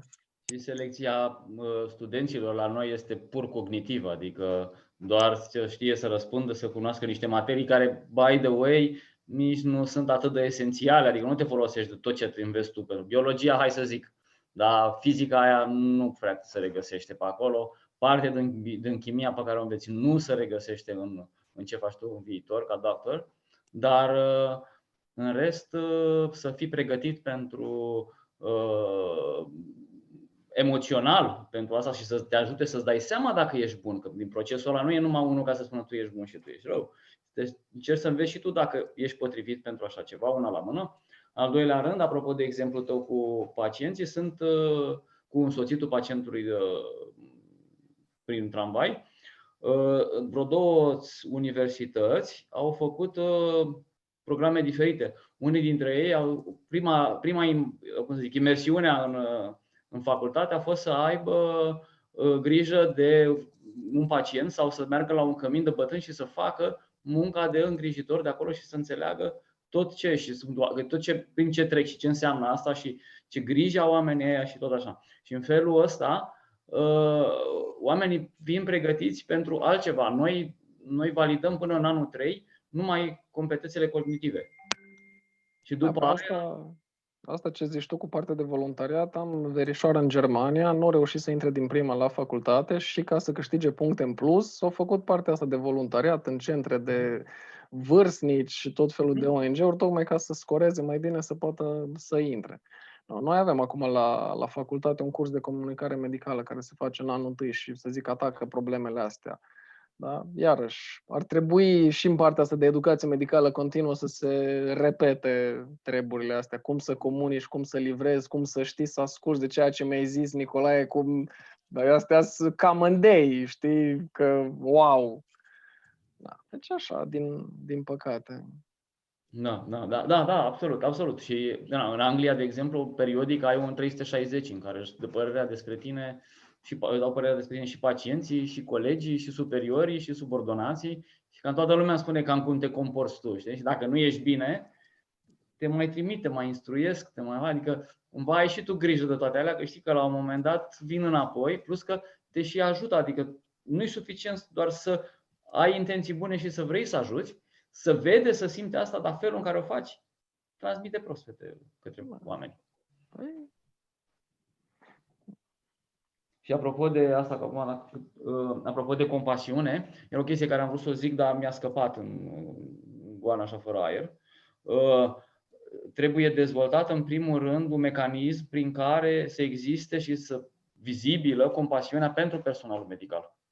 Pentru că le va fi greu. Adică, e adevărat, pe de-o parte sunt niște reflexe, unele care țin de etică, unele care țin de profesionalism, dar pe de altă parte, un om epuizat și marginalizat și obosit și așa, nu mai poate să ofere ce te aștepți în materie de... Noi asta am și început. Deci înainte să devenim Spitalul de Boli Infecțioase, Spitalul COVID, cu colegii, asistenții sociali și cu psiholog și după ne s-au alăturat și alți membri, am stat exact cum a zis Miha și tot am citit, ce am făcut, să luăm din MERS și din SARS, că cu asta se aseamănă. Și am dezvoltat exact program din asta de Increased Stress Resilience, da, tocmai că mă așteptam ca la un moment dat să fie povara asta prea mare. Da? Deci, da.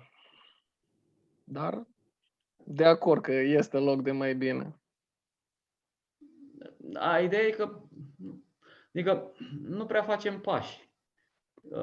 Sunt puțini, sunt incoerenți, dar așa dacă te duci totuși găsești. Adică am tot urmărit partea asta de comunicare, de compasiune, găsești locuri în care, chiar în România noastră, fac niște lucruri extraordinare. Numai că nu se știu, rămân acolo. Asta e să zic. Not invented here, de ce să aia merge la tine, nu merge la noi și tot așa. Asta e marea mea, să zic, doleanță, că aș vrea în media să apară mai multe elemente din astea pozitive, nu doar pentru că eu am un prieten în presă și mă dă pe mine, știi că de obicei cam așa apare. Da. O să fug o secundă.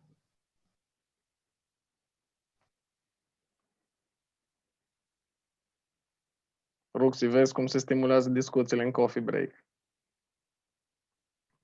Cele mai interesante discuții, totdeauna. Și trainingul ăla de empatie e ceva ce am putea face în viitor. Da. În cadrul H.E.A.R.T. Da, da. Dacă tot vorbim de chestii care ar trebui să le știe studenții la medicină, un training pe sisteme de sănătate. Oamenii termină facultatea și nu înțeleg. Stai, lucrează în sistem și nu înțeleg cum funcționează sistemul.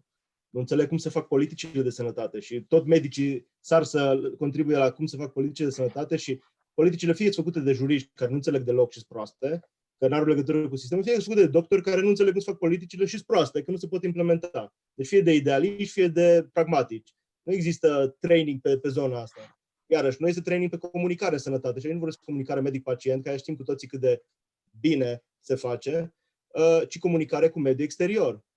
Deci cum comunici cu exteriorul, cum colaborezi cu specialiști din alte profesii. Da, bine.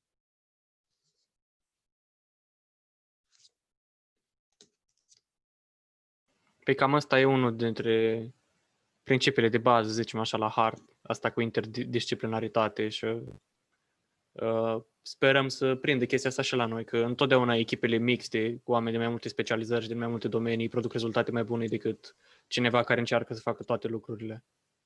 Știu, de-aia îmi place de voi. Era când țineam training-uri despre cum ne pregătim pentru interviu și în CV toți ne punem acolo că great team leader, nu, great teamwork, dar de fapt prin teamwork ne percepem toți ca fiind team leaders. Nu vrea nimeni să fie team member și atunci nu prea e cum să faci o echipă să funcționeze dacă toată lumea vrea să-și asume rolul de lider.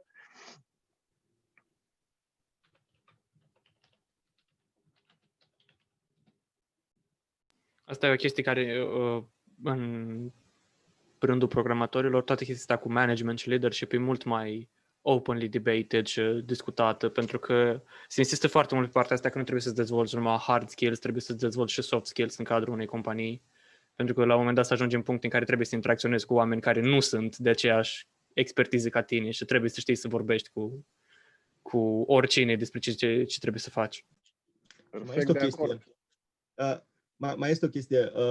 În Coreea de Sud, linia aeriană națională din Coreea de Sud a avut o mulțime de accidente într-o vreme. Până au venit americanii, o echipă de consultanți americani să vadă care e problema. Și problema era că între pilotul principal și pilotul secundar erau relații din asta de submisiune și trebuia, inclusiv era obicei ca pilotul secundar să-i cumpere băutură pilotului principal și nu-l contrazicea niciodată, pentru că pilotul principal era cel senior.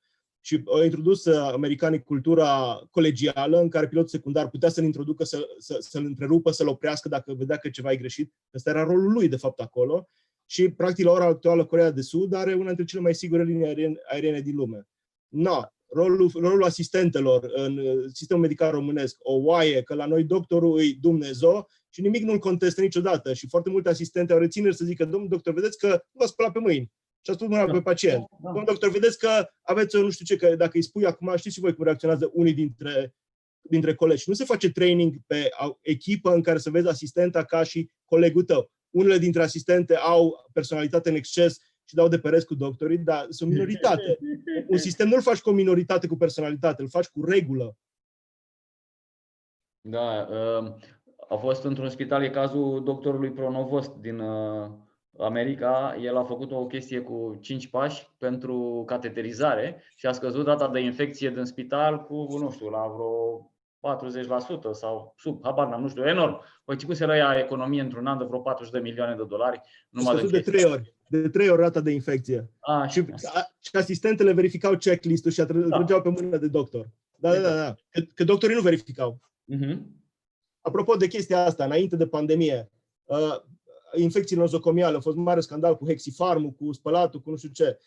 Principala sursă de infecție erau mâinile personalului, nu ci pe jos. Că acum puțin pacienți își freacă rănile pe jos. Dar mâinile doctorilor. Da? Și doctorii, deci sunt studii în România, doctorii peste tot în lume, doctorii sunt ca o bulă de indisciplină. Dacă un doctor intră într-un salon, nu se mai spală pe nimeni, nici infirmiera, nici asistenta, până este doctor. Doctorul e cel mai greu de trenat, de la Semmelweis încoace. Și disciplina se face inclusiv în spitale unde, dincolo, că la noi, unde vezi, din astea, cum zice, cu sonul, are GPS din ăsta tracker și dacă nu s-a apropiat de chiuvete când a intrat în salon, începe să-i bipăie, ca să-i atragă de mână, du-te, spală-te pe mâini înapoi. Ăsta e indicatorul dacă există disciplină. Medicii au mâini afectate de disciplina spălatului pe mâini. La noi ați văzut doctorițe și asistente. Eu am fost într-un spital de boli infecțioase, care era un hol lung și cu dispensere din astea de alcool la fiecare salon și erau multe saloane. Și eu stăteam în capul holului, așteptam să intru la un profesor și mă uitam așa. Eu tot timpul că le vedeam pe alea, îmi plăcea, că eu nu știu ce îmi place mie sniffing-ul ăsta cu alcool. Știi? Dar e gratis, trebuie să profiți. Am văzut unul, au trecut asistente, pacienți, medici, toți au făcut când stânga, când dreapta. Bă, unul nu s-a oprit toată să facă. Na. Spital de boli infecțioase, adică nu psihiatrie. Dar nu că acolo n-ar trebui, dar na, totuși, deci la o altă sensibilitate. Și ca medici trebuie să recunoaștem că avem foarte multe de învățat și de la asistente, de la rezidenți, de la studenți. Asta e un adevăr și ierarhia asta care ține foarte mult de orgoliu la medicul deja specialist sau primar nu te lasă. Dar eu trebuie să recunosc că am învățat foarte multe în rezidențiat de la asistentele medicale, așa cum învăț acum de la cei tineri, pentru că ei au o altă mentalitate, au o altă deschidere și îți dau atât de ușor informația, mi s-ar părea chiar o prostie să nu primești ceea ce îți dau ei. Dar trebuie să lași orgoliu puțin deoparte. Orgoliul acesta. Am descoperit doctori care au spus, băi, eu am învățat foarte mult, ești de la cine? De la pacienți. Eu recunosc asta. Deci am avut o pacientă care a fost tratată în alt sistem de sănătate, mă rog, cetățean român, se întoarce acasă și deci a fost o chestie pentru mine, după fiecare interviu, după fiecare consultație, îmi dădea feedback. Uneori cer, dar ea se simțea, și uite, că aici mi-a plăcut cum ai făcut, zic, dar bun, tu unde ai învățat? Păi tu cum, noi așa facem în ăsta X, da? Și zic, wow, ce tare, nu mai spunem. Să fie, dar asta venea natural, dar tot pe educație, deci nu poți într-o noapte să schimbi, da? Mai foloseam o metaforă că de ce i-a purtat Moise pe evrei 40 de ani prin deșert când el era în comunicare directă cu Almighty God, care putea să zică, bă, pe aici la dreapta și prima la stânga. Și explicația psihosociologică este că i-a purtat 40 de ani ca generația care a plecat din Egipt cu mentalitate de sclavi să moară și să se nască generațiile noi pe drum cu mentalitate de om liber. Că altfel, dacă s-ar fi dus în țara făgăduinței, la fel ar fi fost. Let me challenge asta. Pentru că eu cunosc clinică, secție, care funcționează uimitor, cu ierarhiile astea verticale inexistente, toată lumea se ajută, părinții sunt implicați activ în îngrijirea copiilor care sunt internați acolo cu boli grave, nu așa, și care au reușit să o facă, adică nu e că durează mult, e că n-am făcut primul pas. Aia e problema cea mai mare. Și că nu există viziunea despre unde vrei să ajungi. Acolo a existat cineva care a știut cum trebuie să ajungă. Asta nu avem. Noi asta ar fi foarte fain. Eu încerc să fac treaba asta în grupurile unde lucrez. Ce ziceam de comisia de trialog, asta e o chestie pe care UK-ul prin NHS o face de prin anii 70, plecată din Austria cumva, în care periodic se întâlnesc reprezentanții ai sistemului sanitar, medic, nurse, psiholog, social worker, cu pacient și cu familia într-un randevu total informal. Și se întâlnesc nu în spital, nu la casă de cultură, ci în zone neutre în care socializează pur și simplu și discută și așa reușește să te apropii. Da. Noi am încercat să facem asta de vreo câteva ori, dar da. Să zic, sunt primii pași făcuți. Da, aia e important. Da, îmi place ce ne scriu colegii, că hai să lăsăm în pauză, că e mai mișto decât ce vorbim noi. Mă așteptam și mie îmi place. Aici e partea cea mai interesantă, când toate domeniile vin cu o perspectivă diferită asupra lucrurilor în același timp și să fac idei noi. Asta era și conceptul la bază, la baza Ați făcut un proces verbal, să știm după aia ce idei ne-au venit. E înregistrată meeting-ul. Păi atunci trebuie să ne reformulăm răspunsurile, să nu zic mișto. Nu, chiar vă rugăm să continuăm în aceeași notă, numai cu switch pe engleză. Da. Prea multă formalitate limitează lucrurile. Da. Am primit te rog. Miha, ai vrut să zici ceva? Da, vreau să te întreb ce s-a întâmplat cu studiul la care lucrați voi, care era super mult mediatizat pe social media. Terminăm acum prima fază, așteptăm să se strângă rezultate și din Maroc, Republica Moldova, Ucraina, Polonia, ca să ajungem cam la sample size și încet o să dăm drumul la partea a doua. Scuze, nu mai îmi amintesc, care era sample size targeted? Pe România am depășit de vreo 6 ori sau mai mult, n-am mai verificat. Ba nu, de 6 ori când am vorbit noi, cred că de vreo 8 ori am depășit acum țintă. Să fie, deci e bines. Mult noroc! Să fie. Și am reușit să ne spargem bula, asta a fost cea mai mare. Bun, gata. Hai, switch to English. Yes, thank you. If everyone's ready, we want to start by announcing the 15 winners of our goodie bags. Miruna Ilie, Cristina Nelida Bora, Sebastian Cioban, Delia Mureșan, Sara Botezan, Teodora Feldara, Andreea Iordache, Adina Fulop, Fanca Alice, Mecea Miruna, Sara Roman, Paul Chiroi, Iulia Lorena Tat, Vlad Colțea, and Bogdan Puț. We will contact you and make sure that the goodie bag will arrive to you as soon as possible. Thank you. And now we will proceed with the next question.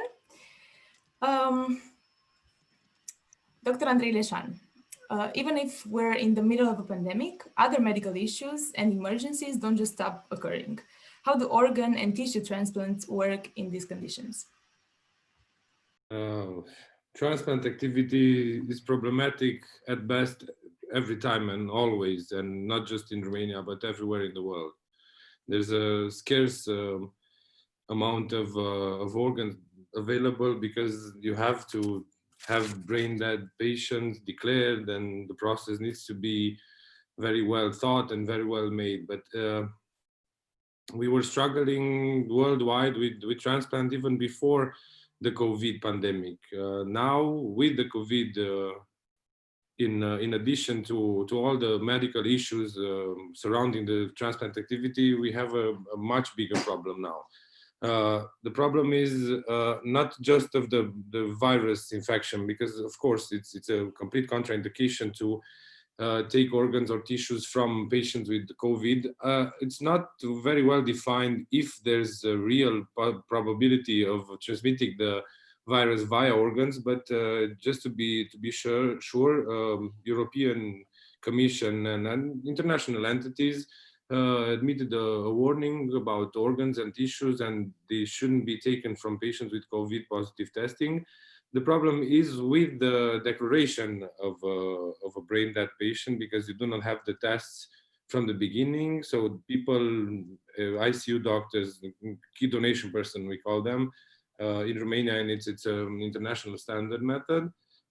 They have a real big problem because they have to stand near the patient for days on end just to declare the patient, and they don't always have the test from the beginning. So it's a really high risk situation for the personnel to declare a brain dead patient. And furthermore, most of the ICUs, emergency hospitals in particular, are in the process of COVID testing, of COVID identifying, of COVID treating of the patient. So most of the ICU beds and most of the hospitals that had donors in the past in Romania are struggling with COVID now. Some of the hospitals and even transplant centers have been closed for a specific amount of time, or unspecific. Some of them are still on lockdown, even though you don't like the word, because they have positive personnel or positive patients. And some, even in Cluj, we had some problems with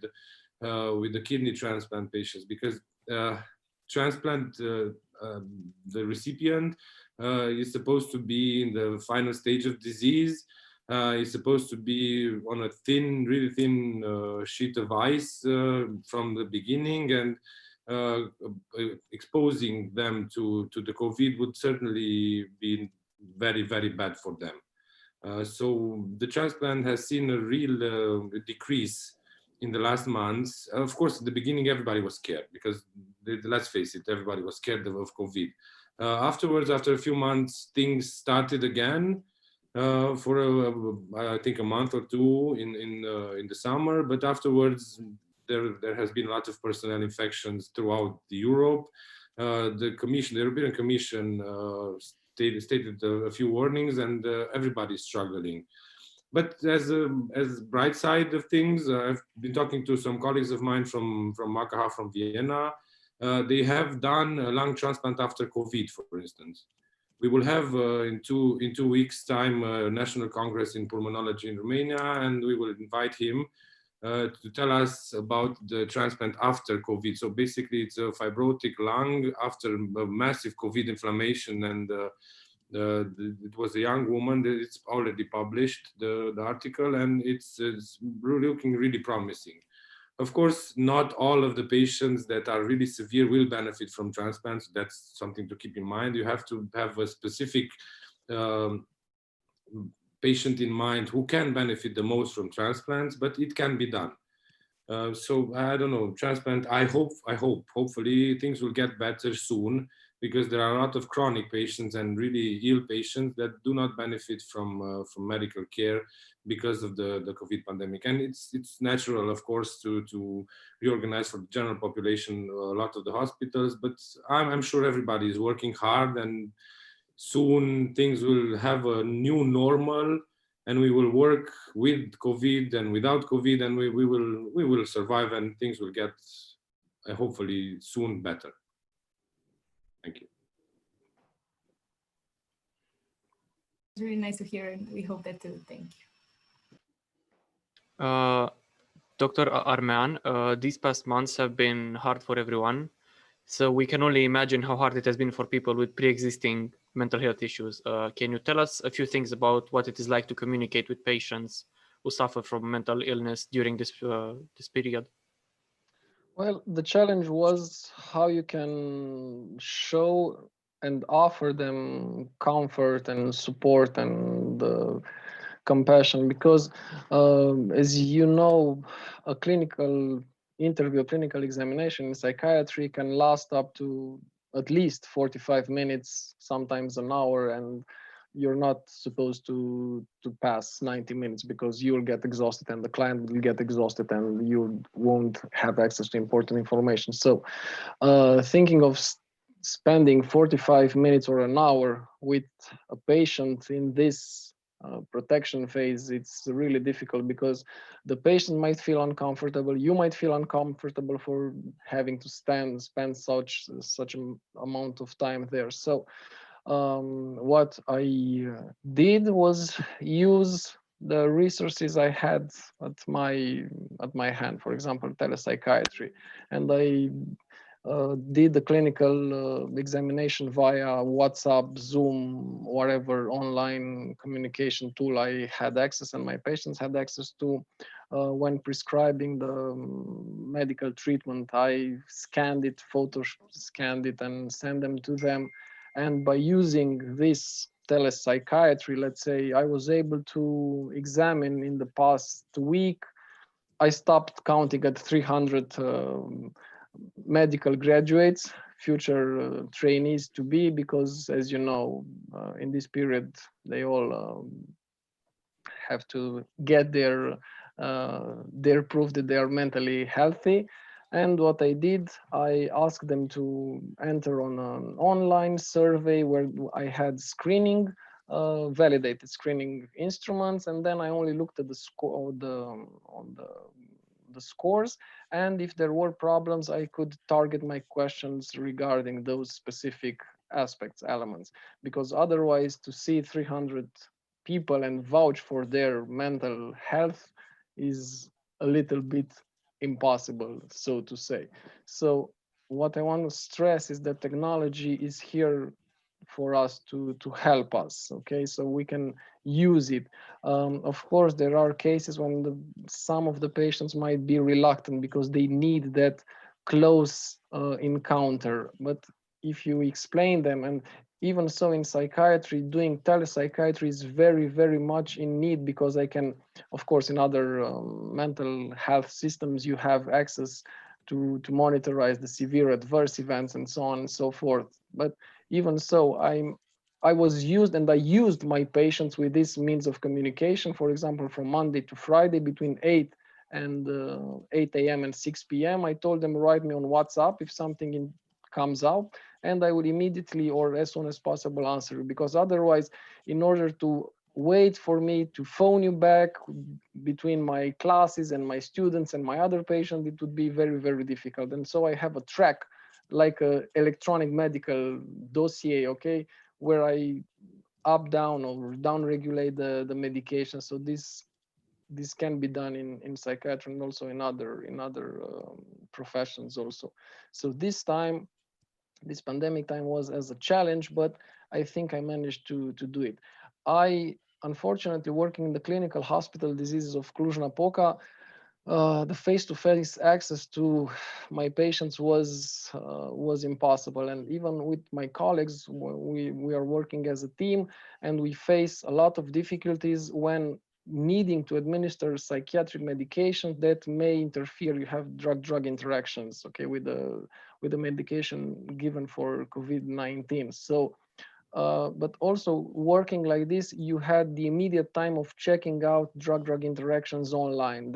Are numerous databases. The Liverpool University has HIV and anti-hepatitis and also anti-COVID-19 drug-drug interactions, so we could use it. So to conclude, I think technology is on our side right now, but we should not try to become only, let's say, 2D medical professionals. Okay, we have to understand the needs of our patients. But so far, I think I did well in these times. Okay, thank you very much for your answer. Now, moving on, Professor Kerekes, other than delays and misunderstandings, what communication sinkholes have the authorities fallen into during the pandemic? And where do you think things went wrong, and how can we fix them? Okay. So communication it's a very tricky process, especially if you're not trained for it. And we already established authorities in Romania means public health authorities and the Ministry of Health, just to give an example, the minister and the vice minister, they're all surgeons. Now, as a surgeon, you're not being trained in communication because you don't need training in communication. So that explains the skills that the minister and all the employees of the ministry have.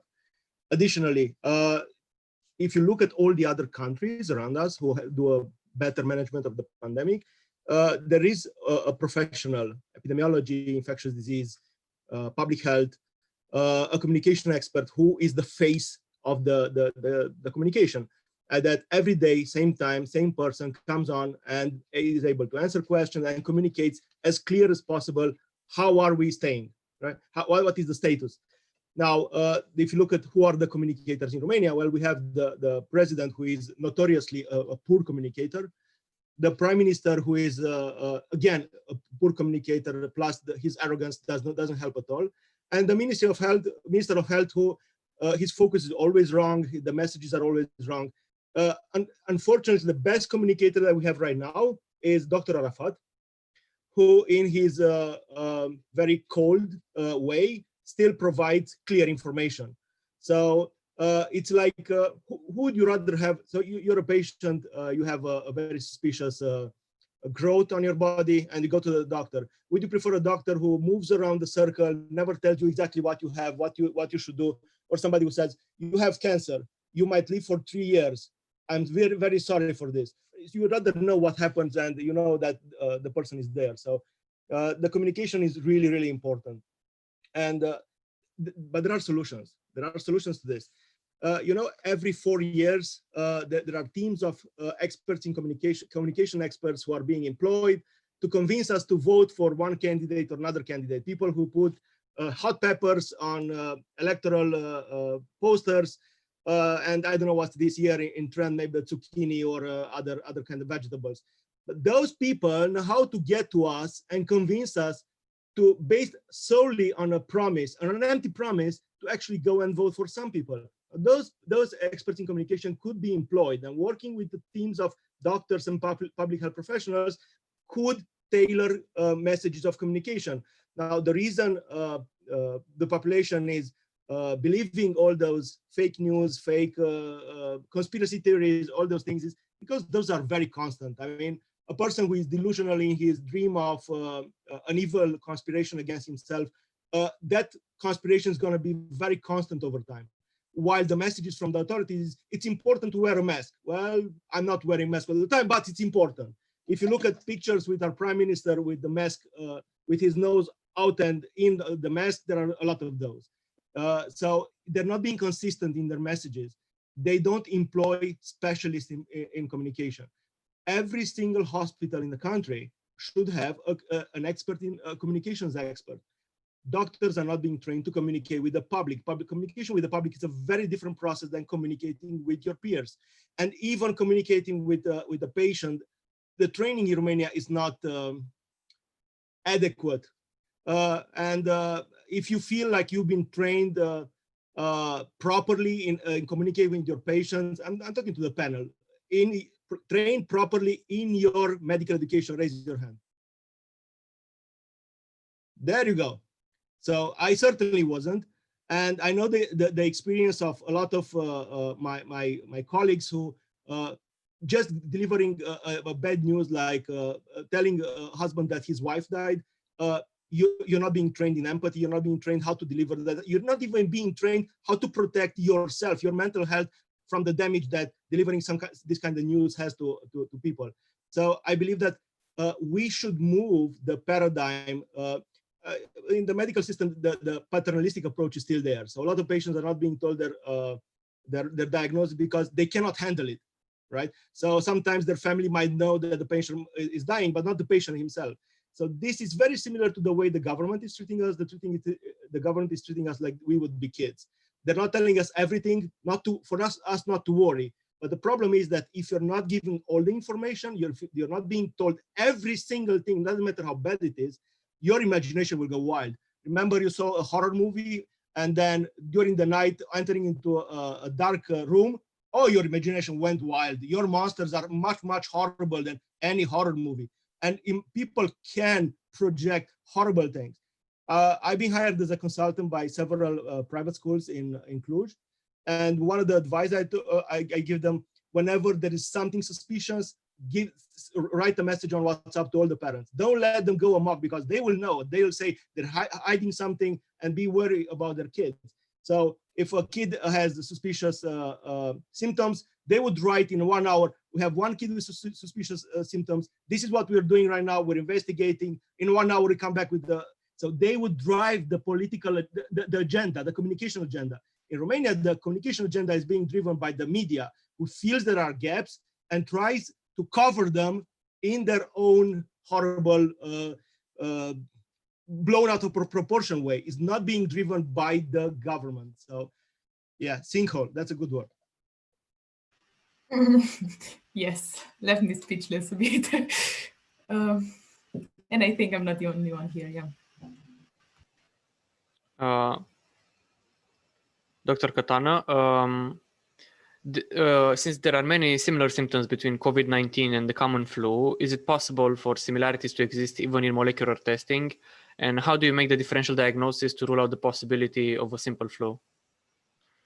One thing, it's obvious that the flu is going to be here like any other season, like any other year. So we can't miss it, especially we are going to be maybe hit harder because there's a problem with vaccination nowadays. We don't have the vaccines. And the other thing is that even if some of the individuals in the population are somehow decided finally, oh, so it would be good to get the vaccine against the flu, at least one thing that I can rule out, but we don't have the vaccine for all of them.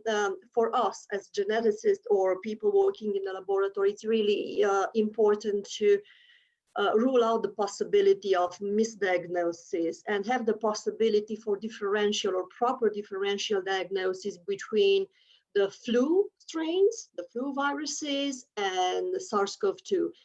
Now, RT-PCR in flu, in influenza, it's not something new. We've been doing it for 15 years now, so it's not something new, but we have to adapt it for the same sample. So this is what we've done. We have different kits. So there's the possibility on investigating all viruses, influenza-like viruses and SARS-CoV-2 from the same sample by using RT-PCR.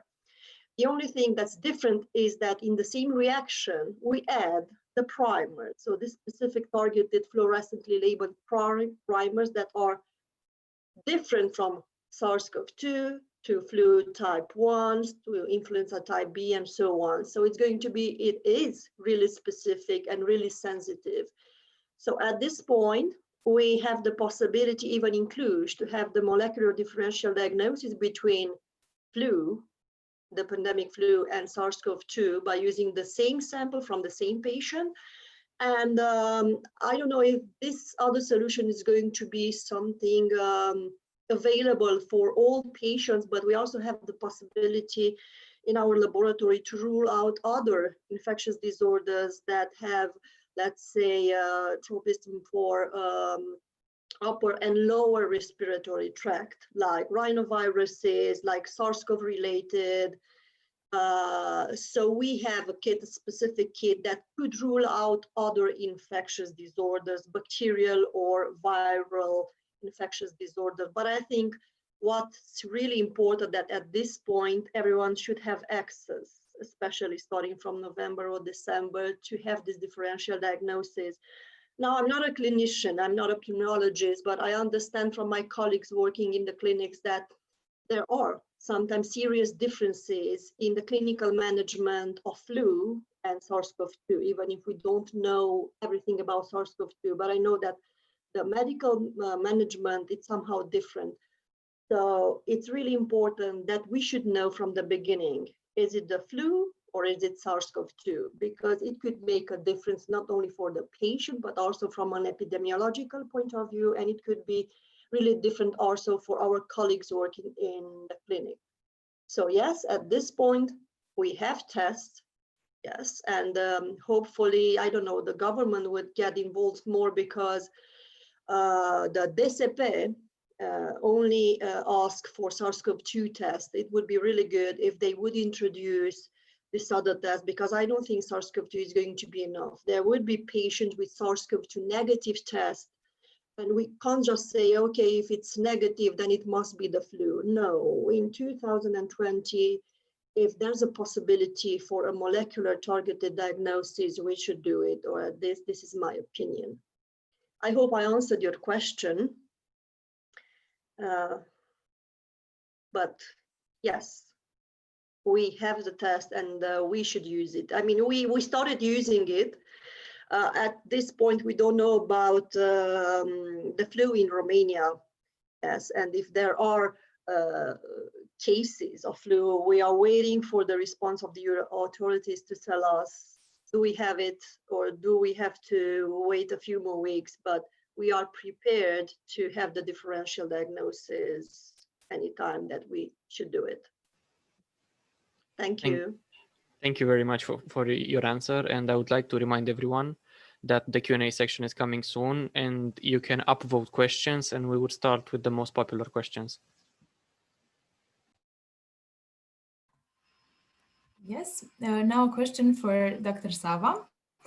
A lot of people are saying that things won't really change until we get a vaccine. So how do you see the vaccine development progress? And are we close to something efficient and safe? That's a very good question. Myself as a clinician, it was very interesting to hear the talk, which is directly related from Dr. Catana before, because actually we are relying 100% of what the lab people are doing. Basically, there is a clinical definition, but for instance, in my hospital, we were very strict in confirming all the patients with COVID-19 with a microbiological, or in this case, virological test. And this, it's very important, especially in the winter season, which is approaching, and especially in knowing that we have the seasonal virus, viral infections, like including the flu. I think this is going to cause us many problems in the clinic, and my chronically ill patients, which I see them on regular basis since a couple of years, which I was always recommending to them to get the flu vaccine. They are asking me now, where are we standing? Where are we at right now? Is there a chance to get vaccinated against SARS-CoV-2? And I think in this direction, the things are moving very fast. I think we are a very lucky generation of doctors, of students. We are seeing the fast proceeding development of a vaccine. If we are looking, there are many websites where you can fast track vaccines. There are over 300 vaccines in development. There are many of them in phase 2 and phase 3 trials. Most of them are very promising. In my personal opinion, I think at this moment it's more or less a vetting process, which is going to be the winner. I think to get a bit of how these vaccines work, we all know the structure of the virus. Basically, what most of the researchers groups are trying to achieve is to deliver immune antibodies against the spike protein of the virus. You have seen the virus. There is this spike protein. Actually, the structure is fairly easy, and most of the researchers group are trying to do that. There are very different strategies to try to do that. There are inoculated vaccines trying their share. They are genetic mRNAs and DNA viruses, vaccine strategies, which we haven't seen that yet in the clinical until now, but they are very promising, and they have also their fairly part of pros. There are also virus-driven vaccines, which are the Oxford-wide. We all know Oxford is already in phase 2 trial, which are using another adenovirus to deliver the particles of SARS-CoV-2 and try to develop immunogenicity. What's important at this point, and it's critical, it's the safety of the vaccine and the public trust. To overcome this epidemic, basically, from our perspectives, there's no way without a vaccine, and it's important to work from the early on of on the epidemic, although we don't have already a vaccine ready to be delivered, to win the public trust on our side. And I think in this in this season coming, seeing the flu and the SARS-CoV overlapping, it's going to be, we don't know what to expect, but definitely it's going to be difficult for us as clinicians to manage. Therefore, what I definitely want to emphasize is that it's very important to get the flu vaccine at this point, as well as it's going to be critical to get the SARS-CoV-2 vaccine at the moment that will be available on the market, and especially for the risk populations. But we are talking also about the general populations, since we all want to start living a normal life, to be able to travel again, see our families, see our grandparents. I think getting vaccinated is going to be probably the only chance to be able to get back to normality. And we are not trading safety for, we are not trading neither safety nor efficacy of the vaccine for the speed, for the time. We are used of the new technologies of the vaccines, the bioinformatics, the social media. We are thinking the last vaccine which came out on the market maybe was the HPV vaccine, which enrolled about 20,000 patients in the phase 3 trials. Well, now the Oxford group, the Moderna group, they are enrolling 30,000 to 60,000 patients in one phase or in one arm of the trials, and these probants or these volunteers were enrolled within days. Like there are no more vaccines spots available to get vaccinated, and this is thanks to the social media and the early adopters, the young people who are actually doing their shares and very willing to take part in the well-doing of this epidemic. I think we are seeing times which we are in the 21st century. We are seeing a pandemic, but we also have fairly good technologies to work together with. Now, one thing that's the paradox nowadays, that you see how we all hope for something that would stop this pandemic. On the other hand, we should do something right now, and a vaccine, I don't think it's really close to be, I don't know, available for the entire population. This is the problem. And we also have to be fair one way or another that it's still an RNA virus, and it might, it's not about the safety, it's about the immune response. So we think that it's going to be like the flu vaccine. It's not something that it's going to, let's say, get rid of the virus entirely. It's going to disappear. So although these studies are ongoing, and hopefully everybody expects for a vaccine that would get us in this critical situation, I think that the most important thing nowadays, because vaccine, it's a bit far from our discussion, it's to do something right now. But this is maybe something specific for our species, for humans, hoping that something from outside would stop and do something that we should do at this point. So like Professor Kerekes said, it's something that we have to, all of us, we have to do now, because the problem here now, and maybe the vaccine is going to be available, I don't know, in 6 months, a year, or 2 or 3 years, so we are not sure. So I think it's important to do something now. I fully agree, and I'm very lucky to, I think you pointed out very well, there are 7 billion people on the planet, so it's going to be a problem to deliver the vaccine. It's definitely something that's going to have to be well thought.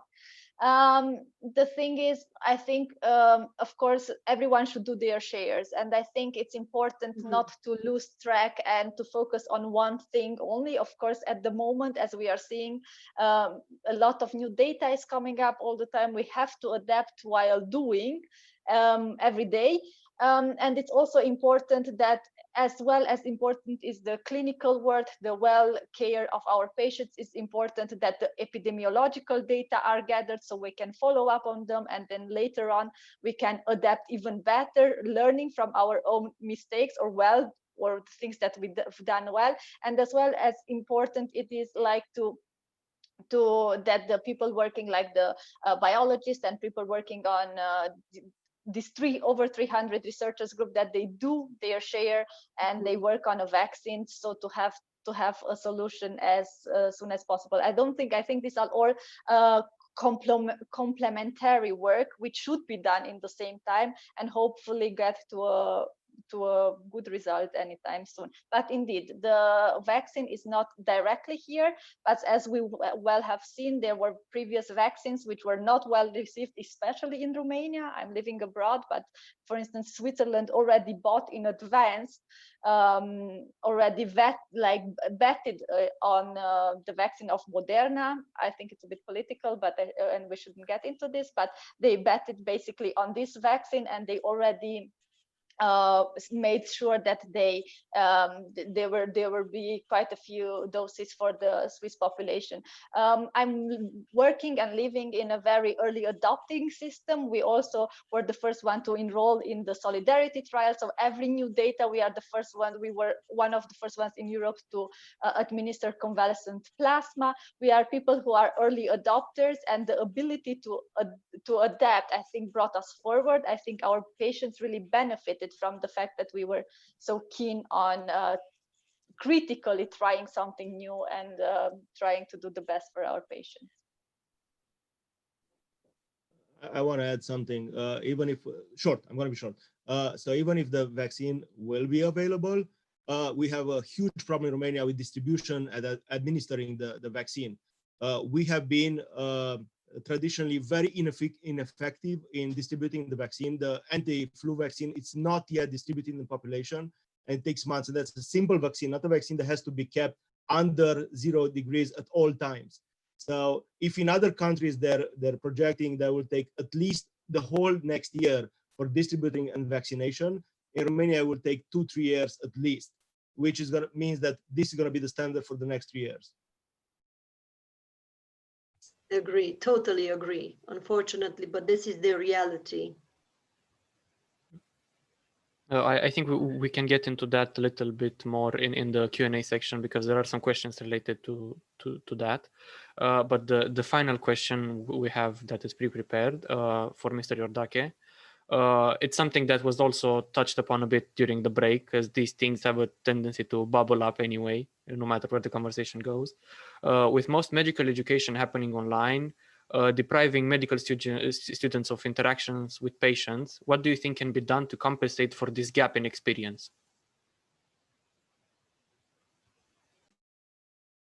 You are muted.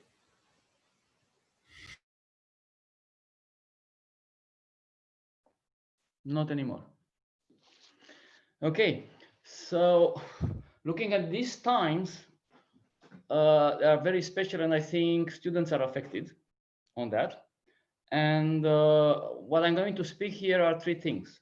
One is an encouragement to embrace uncertainty, because we're living uncertain times and we are not used to that. Secondly is making a career plan or preparing for a career plan would be a high priority more than ever for a student or for a doctor or for a resident. And the last thing that I want to tell is how you can contribute as students, especially, to save the invisible man. And I'm going to tell you what is the invisible man later. So embracing the uncertainty. The way it used to be, the medical school is you access the medical school, and there are some guys there wise and good to tell you exactly what you do. If you do this and that, as we tell you, you're gonna get at the end of it with a diploma. And then some other guys will say, you know, if you do this and that, if you pass the residency, then you will get a specialist some other time in the future. But you have to do this and that. And all these things were so many and so busy, and they have the idea that most of the teachers, most of the professors, presented medicine as a exact science somehow. I mean, we have exact answers for these questions. Well, now things change somehow. First of all, we have to admit that medicine is not exactly that exact science as we like to believe, on one hand. On the other hand, the control of the teachers over the students is not as it used to be, because they are online, they may take the school or not, they will have some free time, they will have, which they didn't have before, but they have not a clear goal and where should be going or what is going to be good. So it is possible that a lot of guys would lose precious time now. So let me tell you what is a precious time. If it is 1 year, I don't think that is a problem. If it's getting 2 years, it's going to be a problem. 1 year is coming in March. So, and I don't see it very easily. So you have to replace, I don't see a light at the end of the tunnel in March. So it's going to be your responsibility as a student to define and to plan your career and to take steps and to take advantage of not having to do some other things which you all thought they were useless, but to do things that you believe are going to help you. And this is about the determination. So doctors before were not taught in a way that, the actions you do today is going to shape the future of you tomorrow, because you are told what to do. But now this becomes very important. So embrace uncertainty.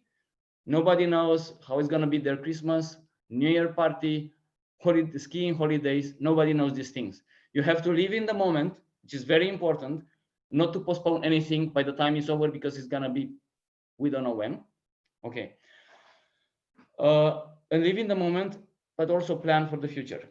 And the third thing is saving the invisible man. Saving the invisible man, it relates to a question of what do we do? How do we handle these people that they're saying a lot of rubbish, which is not true, and they act on that rubbish, and we know it is wrong, and what we do and how we do that.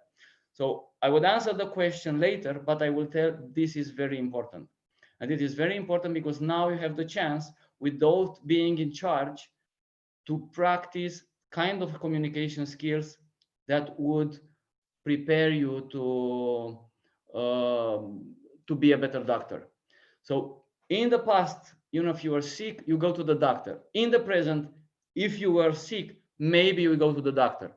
So you can make the difference between you go to me as a doctor or you don't come to me as a doctor.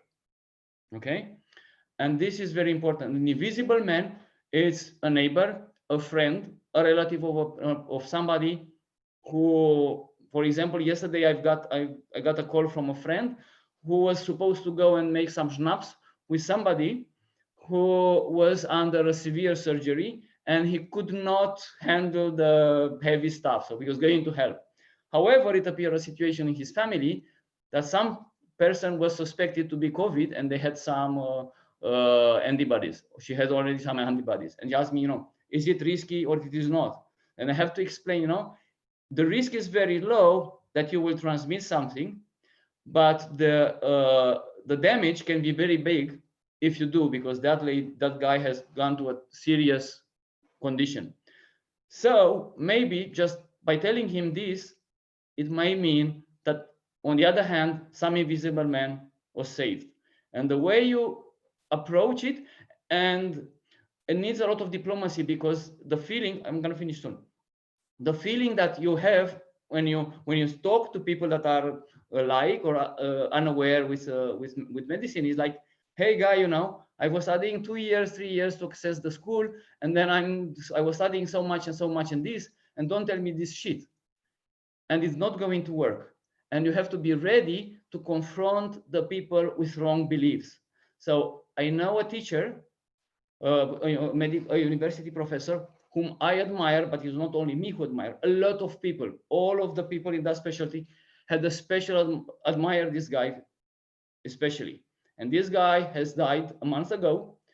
And I just found that he was not a believer in COVID. He was influenced by this. So although he was a genius, he could accept in his very well structured mind that this is fake news, this is so much exaggerated and so on. So he got sick, he moved out of Bucharest in a remote place and stayed there until it was too late. Come to Bucharest, he died. So if this guy who was a genius could think like that, I am not going, knowing this, I'm not going to judge any single person who thinks otherwise. So, and I try to do my bit to save the invisible man, who can be him, which is visible, or somebody around him who one cannot see. Sorry. Thank you very much for your answer. We will now move to the Q&A section where things will be a little less structured, so everyone can join in answering questions, and some questions are targeted to a certain speaker, but everyone else can address them as well if they have anything else to add. Yes, so according to your vote in the Q&A section, the first question comes about the hospitalized patients with mild symptoms in the ward with other patients with more severe symptoms like pneumonia. And the question is, can the infection get worse for the patient with the mild form of the virus if he stays with someone with a more severe form? It is a question for anyone that wants to share. Maybe Dr. Leshan, as is a bit more targeted to the... Sorry, I was writing something else. I wasn't paying attention. Can you repeat it? No worries, of course. So can the infection get worse for a patient with mild symptoms, with a mild form of the new coronavirus, if he stays with someone with a more severe form? No, that's not really the case. It's something intrinsic for the patient. So if a patient has a mild case of COVID, it can develop into a more severe case, and it can from within get the lesions expanded. They can become from ground glass to nodules or even pneumonia. But having been exposed to the same virus again doesn't really change the outcome of the patient. So basically, it's something from within the patient, it's intrinsic, mostly. Thank you. For the next question, it's going to be one that Professor Kerekes has already answered in the chat, but we feel like it's something that a lot of people are curious about, and maybe other people want to chime in on this. The question is a bit long, but the essence of the question is, how do we get through to people that don't believe in the virus, that are part of the whole masks are muzzles, everything is political, it's all fake news? How do you try to convince someone that they should take care and this is all real? I can give an answer if I have to speak with that person. So because most of the time, discussion goes around who is right. Is me right? Is you right? And we are on different scales, and those scales don't compare. So it is quite endless unless you have a reasonable person who just accidentally happened to get more information from the other side. You may be lucky, but most of the time you will not be able to intervene in this. So as a trick for that, what I advise, if it's an interaction one-to-one, is to not show interest or fall in the trap of debating the situation, and showing more interest on the consequences and well-being of the other person. So if you say, well, I don't believe in this shit, you can say, well, I happen to meet some others who did so, and some of them were sorry. I don't want to interact with you. I think you have your good reasons. Remember the professor. He might have good reasons to believe whatever he believed. So you might have your reasons. What I am really concerned is that you should not get hurt by these beliefs. So we probably think, and you can work on this. So you may work, what makes you afraid? I mean, what makes you think it's wrong, and where it can harm? What if you are wrong with this? So I disagree with you, but what may happen if you are wrong? And people, if you ask them and to give the input, some of them, and it's honest, they may start thinking, and they may have, you don't have to convince them, but you have to instill doubt rather than convince them. So that's my point of view. However, how you do it, the mass thing, I think it has to do very much with the central communication, and with a lot of harm that has been done already. And probably somebody has to say, we need a restart and see what we can do from now on. But no, drinking in the office whiskey when it was locked down for the others, that's not the kind of communication. Sorry. Well, we're living now in bubbles, all of us, and you cannot fight a belief. Have you ever tried to convince someone that God does not exist? You cannot. If it's a belief, it's a belief. It's against all argument. People believe in that. So here we have a separation. We have people who believe against all arguments. Just let them be. The best way for them to be educated is exposure. Somebody will die around them, and then the more the epidemic spreads, I know it sounds cold, but that's the truth, the less supporters of the whole scam will disappear. So that will happen. And then a good communication campaign would involve engaging the influencers online, like Shelley, yeah, for young people, or for old people, the priests. The priests are the Shelley of their generation. Engaging the priests and the church as a partner, educating the priests can be a huge vehicle for training people. If the priest would say, take at the end of the sermon, right, at the point where they usually say, vote for this party when you go to vote, when they would say, take care of yourself because COVID, it's a danger, they will do it because the priest said so. So we need to take into account here the low literacy, health literacy. We haven't been doing health education for 25 years in Romania because of the whole, we're enticing kids to have sex. Yeah, people don't understand that people don't have sex because they heard about it. It's just something that we do. So it's all about health education, and it's about a continuous process. Now, our audience are mostly students, but you remember when you were teenagers and your parents were saying, clean your room. And they said it once, twice, 1,000 times, and your room still look like a pigsty. Some of you are still living in your rooms, and look around your room. It still doesn't look like your parents would want to. However, at some point as a parent, you realize that you haven't been saying clean your room for a while. So it takes time. If you can convince a teenager to clean up some of their mess, then you can convince a lot of people to that how things are and educate them. It's a continuous process. Just because people are stubborn doesn't mean you should stop saying. I mean, the crap I'm getting on my Facebook for saying for supporting with evidence the COVID, you would imagine. I block people all the time.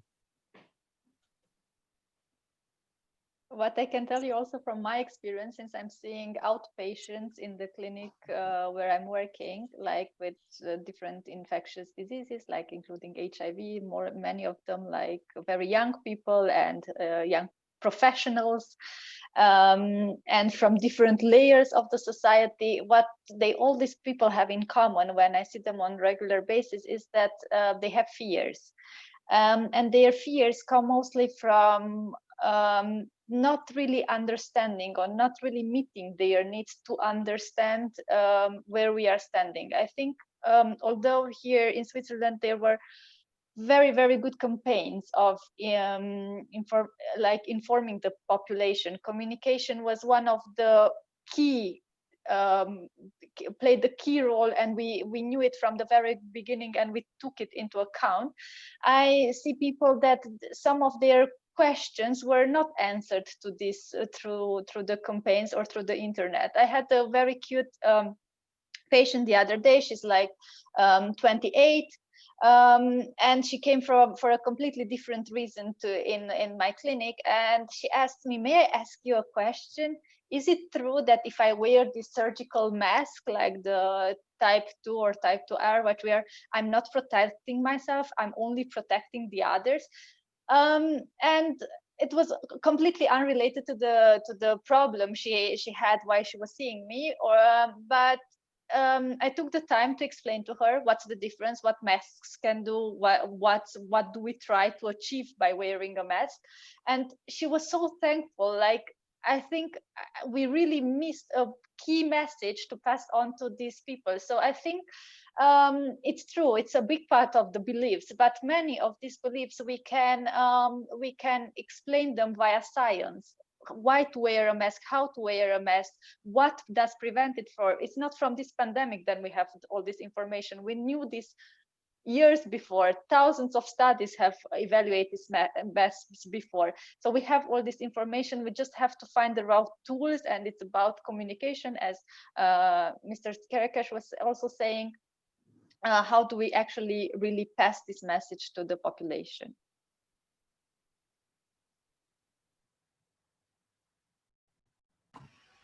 Thank you all for your perspectives on this.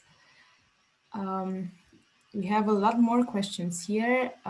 One of them is from our H.E.A.R.T ambassador, Philip Chobon, and is related to telemedicine. And is a question for all panelists that Professor Kerekes responded from his perspective, but he's wondering what the role of telemedicine plays into this pandemic regarding monitoring of the patients, and not only from the communications level between a patient and a doctor, but also from device monitoring at home. And maybe it would be interesting to get an answer from both the medical doctor and a patient on this, and maybe a comparison between how telemedicine is being used in Romania versus in Switzerland, maybe.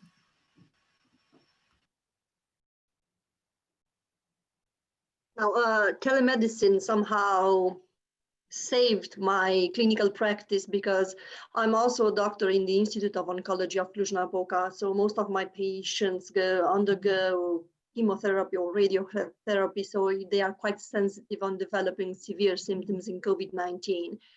So telemedicine saved me because I had the opportunity on, let's say, continuing medical care, the genetic part of this multidisciplinary care by using telemedicine. So for me, from my perspective, although I'm working also with COVID-19 as a clinician, it was a great thing I could do for my patients.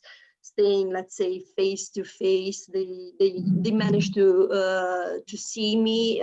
Genetic counseling in oncology, it takes about 40-50 minutes. You can't do that by phone.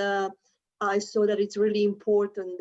The eye contact, I don't know, maybe the gesture, everything was pretty important. So I tried to, let's say, empathize and make them feel secure during this hard time for them. So for me, it was a great thing that I live in this century and that I was available to use telemedicine.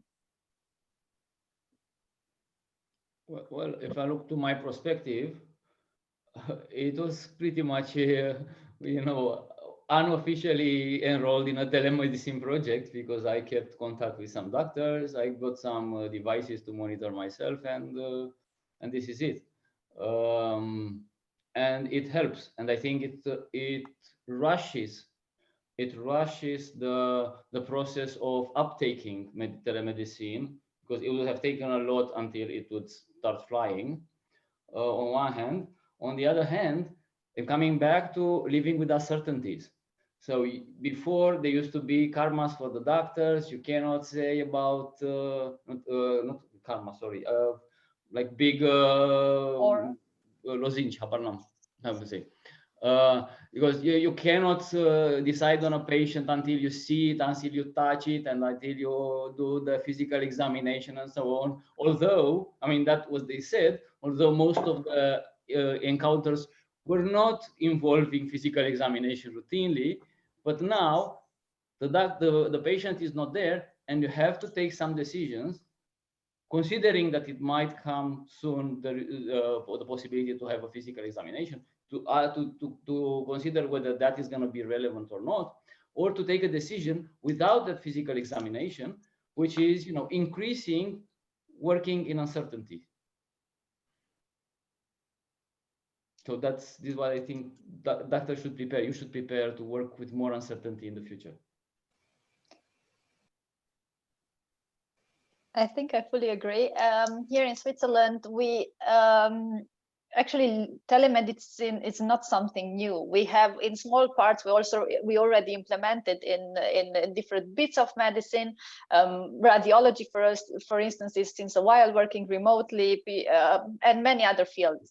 Also, on our everyday routine, we were very often not seeing the patient by just like the chronically ill patients or the patients, you would just make a online or a phone checkup. Sorry.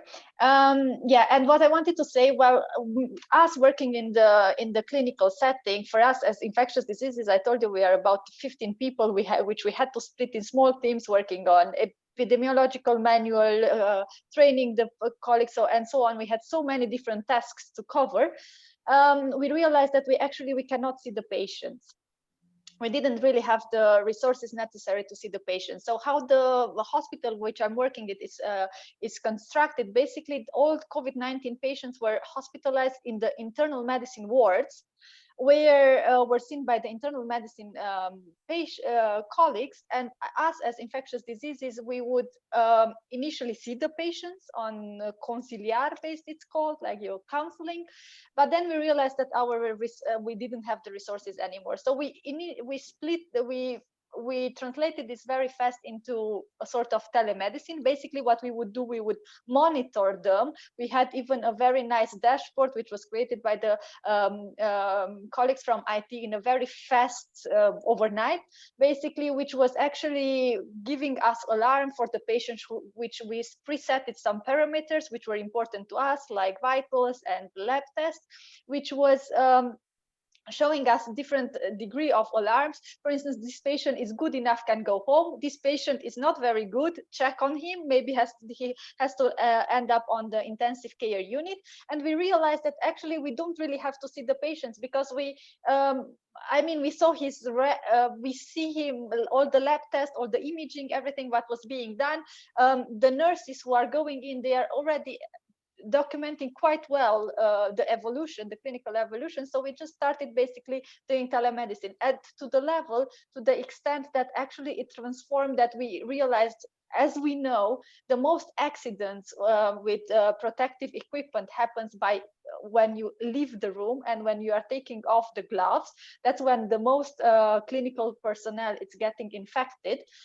We realized that we would like to reduce the number of healthcare workers entering these rooms of the patients. So we actually made instructions of the patients how to measure their temperature themselves and so on.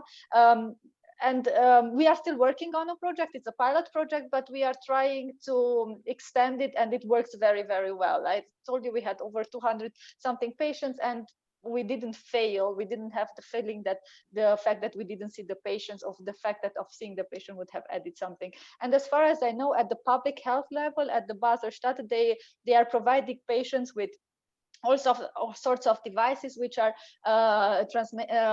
delivering all this information, and somebody sits in front of a computer and checks everything. So I definitely now, if not now, I don't know when, telemedicine has something to add. Yes, thank you. It is becoming a forefront topic, and more people are using it now. So thank you for the insight. And because we've already went over time, and we don't really have time to address all of the questions, some of them have been answered in chat by our panelists. As a final question for everyone, if there is one thing that each attendee should take away from this panel after today, and if it could be sort of related to your domain, so a small tip you can give people or a piece of advice that they can use in order to deal with the situation, which would it be and why? And let's start, let's say, alphabetically in our panelists, because that is always fair. So, Mr. Arman. Okay, nice. I'm gonna quote on you. Can I have two take-home messages, please? Of course, yes. So the first one would be yours that you have on your motto, which I very surprisingly and gladly received it last night. Thank you, Roxana. Would be that social distancing is not emotional distancing. And the other one, which I said, and also my co-panelists expressed, is that it is okay to say you're not okay. Thank you very much for your attendance, for your patience, and for the lovely, lively conversations that were held here. And it was really, really nice to meet with friends from Cluj and from abroad. And Thank you for Romania. Thank you for joining us as well. Mrs. Katana. A home take message. Now, this enemy is real. I'm speaking as a geneticist. This is real. This is happening, and get involved as much as you can, but stay healthy. Hopefully, we'll manage to return to the new normal at one point. I don't know what it is and when it is, but what can I say? I don't know exactly what should I say, but this enemy is real, and let's use anything that we can have at this point and fight it, and hopefully everyone is going to be well in the end. So take care of yourself, stay healthy, and hopefully we'll meet in other situations, in other talks, not just this online, but stay healthy. This is the most important thing that I would like to share with you. Thank you for your invitation. Again, thank you for joining us as well and taking time out of your day. Professor Kerekes. Okay, so I have a conclusion would be you need to know you are not enough, and you will never be enough. That means there are two consequences from here. One, you will never be able to manage a situation like this on your own. You need to work with other people, with other specialties, open your mind, go beyond what you've been taught. And the second one, don't wait until you feel ready. You will never be ready. Do whatever you can right now. If I would be waiting to be an accomplished communicator to try to educate the population on Facebook, I would never do it. I don't feel ready. I still have mistakes. I do the best I can, and then I feel happy. I can do better than that, but I do the best I can. Don't wait. Do what you can now. It doesn't matter how little or how insignificant it is. Thank you. Mr. Iordache. Thank you so much. Okay, my point is related to what Dr. Kerekes said earlier, and is consistent to my last intervention. So embrace uncertainty. So things that looked carved in stone a year ago now are really blurred. Now we are all kind of starting from a starting line, and things evolve and change daily, and we have to look to this, and we have to adjust to these things. It's going to be very important. Medicine and even vaccinology will not get as it used to be after this COVID thing, and I think we need to be prepared for a lot of reaction, not so positive from the society, and we have to be ready and sharp our skills, soft skills, to handle it. So stay healthy, help the others, help the invisible man stay healthy too. Cheers. Thank you very much for joining us. Dr. Leshan. As an optimistic, I can say that you need to stay positive, of course, not in PCR. We will together get past this. I'm sure it's just a matter of sticking together, not too close, of course. Wear a mask when you go out with people, and try not to lose your humanity, because it would be a real shame if we would do that. Thank you. Thank you for joining us. Dr. Sava. probably one of the last ones, so it's a difficult thing to say. I would say, since you are a couple of years younger than myself, I would say key would be stay curious, don't use your curiosity, and stay active. It's important. We are living probably the epidemic of your time. I'm living as an infectious disease is the epidemic of my time, and I have the feeling it's never enough time. It's the only resource that I'm missing at the moment. There's so much information, there's so much overwhelming progress in technology, biotechnology, statistics, vaccinology, you name it, diagnostic, clinics. We are learning so fast. It's an ongoing process. I think it's important to take for yourself and for your future career the most out of it. It's gonna basically pave the way to it can, if you decide to pave the way of your career. And as Mr. Iordache was playing today very nice patient's perspective, I think it's very important to accept and to make our patients understand that we are on the same boat, that there are many things that we don't know ourselves, and it's important to be communicated appropriately. It's important to give the feeling that that they are safe, that we don't know, but we will try to make it through together. And I think that's the message for the younger colleagues today here. Thank you all for such heartful messages. Normally, I would have turned to the audience now in the aula and tell them that I would like to, I would have liked them to join us for a round of applause. But during this time, I will start like a special round of applause like this. And thank you from the bottom of our hearts for such a rich, informative discussion. On your screens right now, you can see our team, the most incredible team that we can have in our H.E.A.R.T family. And I want to thank every one of you for being here together and for doing our best to not let this pandemic tear us apart or break our hopes.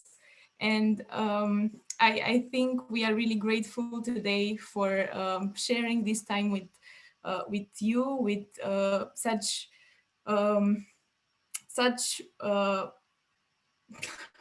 I'm out of words, sorry.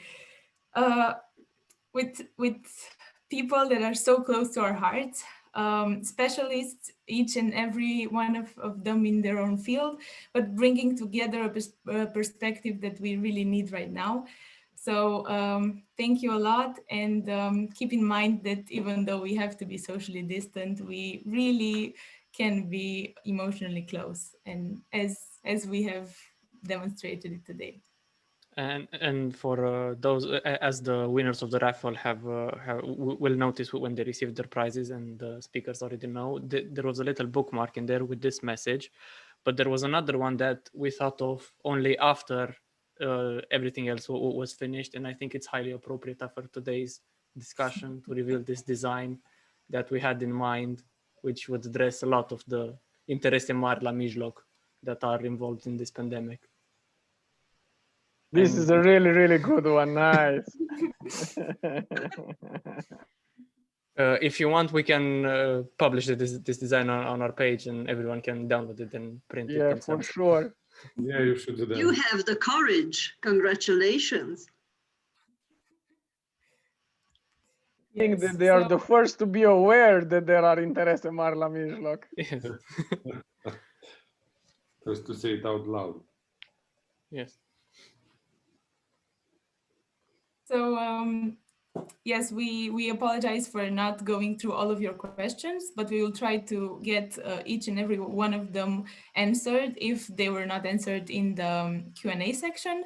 We will also like to thank our partners and sponsors for helping us create the event. UMF Cluj-Napoca, OSM, our medical students organization, Common Cluj-Napoca Participatory Process for Youth, Primăria și Consiliul Local, PONT, Visit Cluj-Napoca, Mag Office, and Books Express. And with this being said, take care of yourselves and each other, and see you virtually very, very soon. Thank you. Bye bye.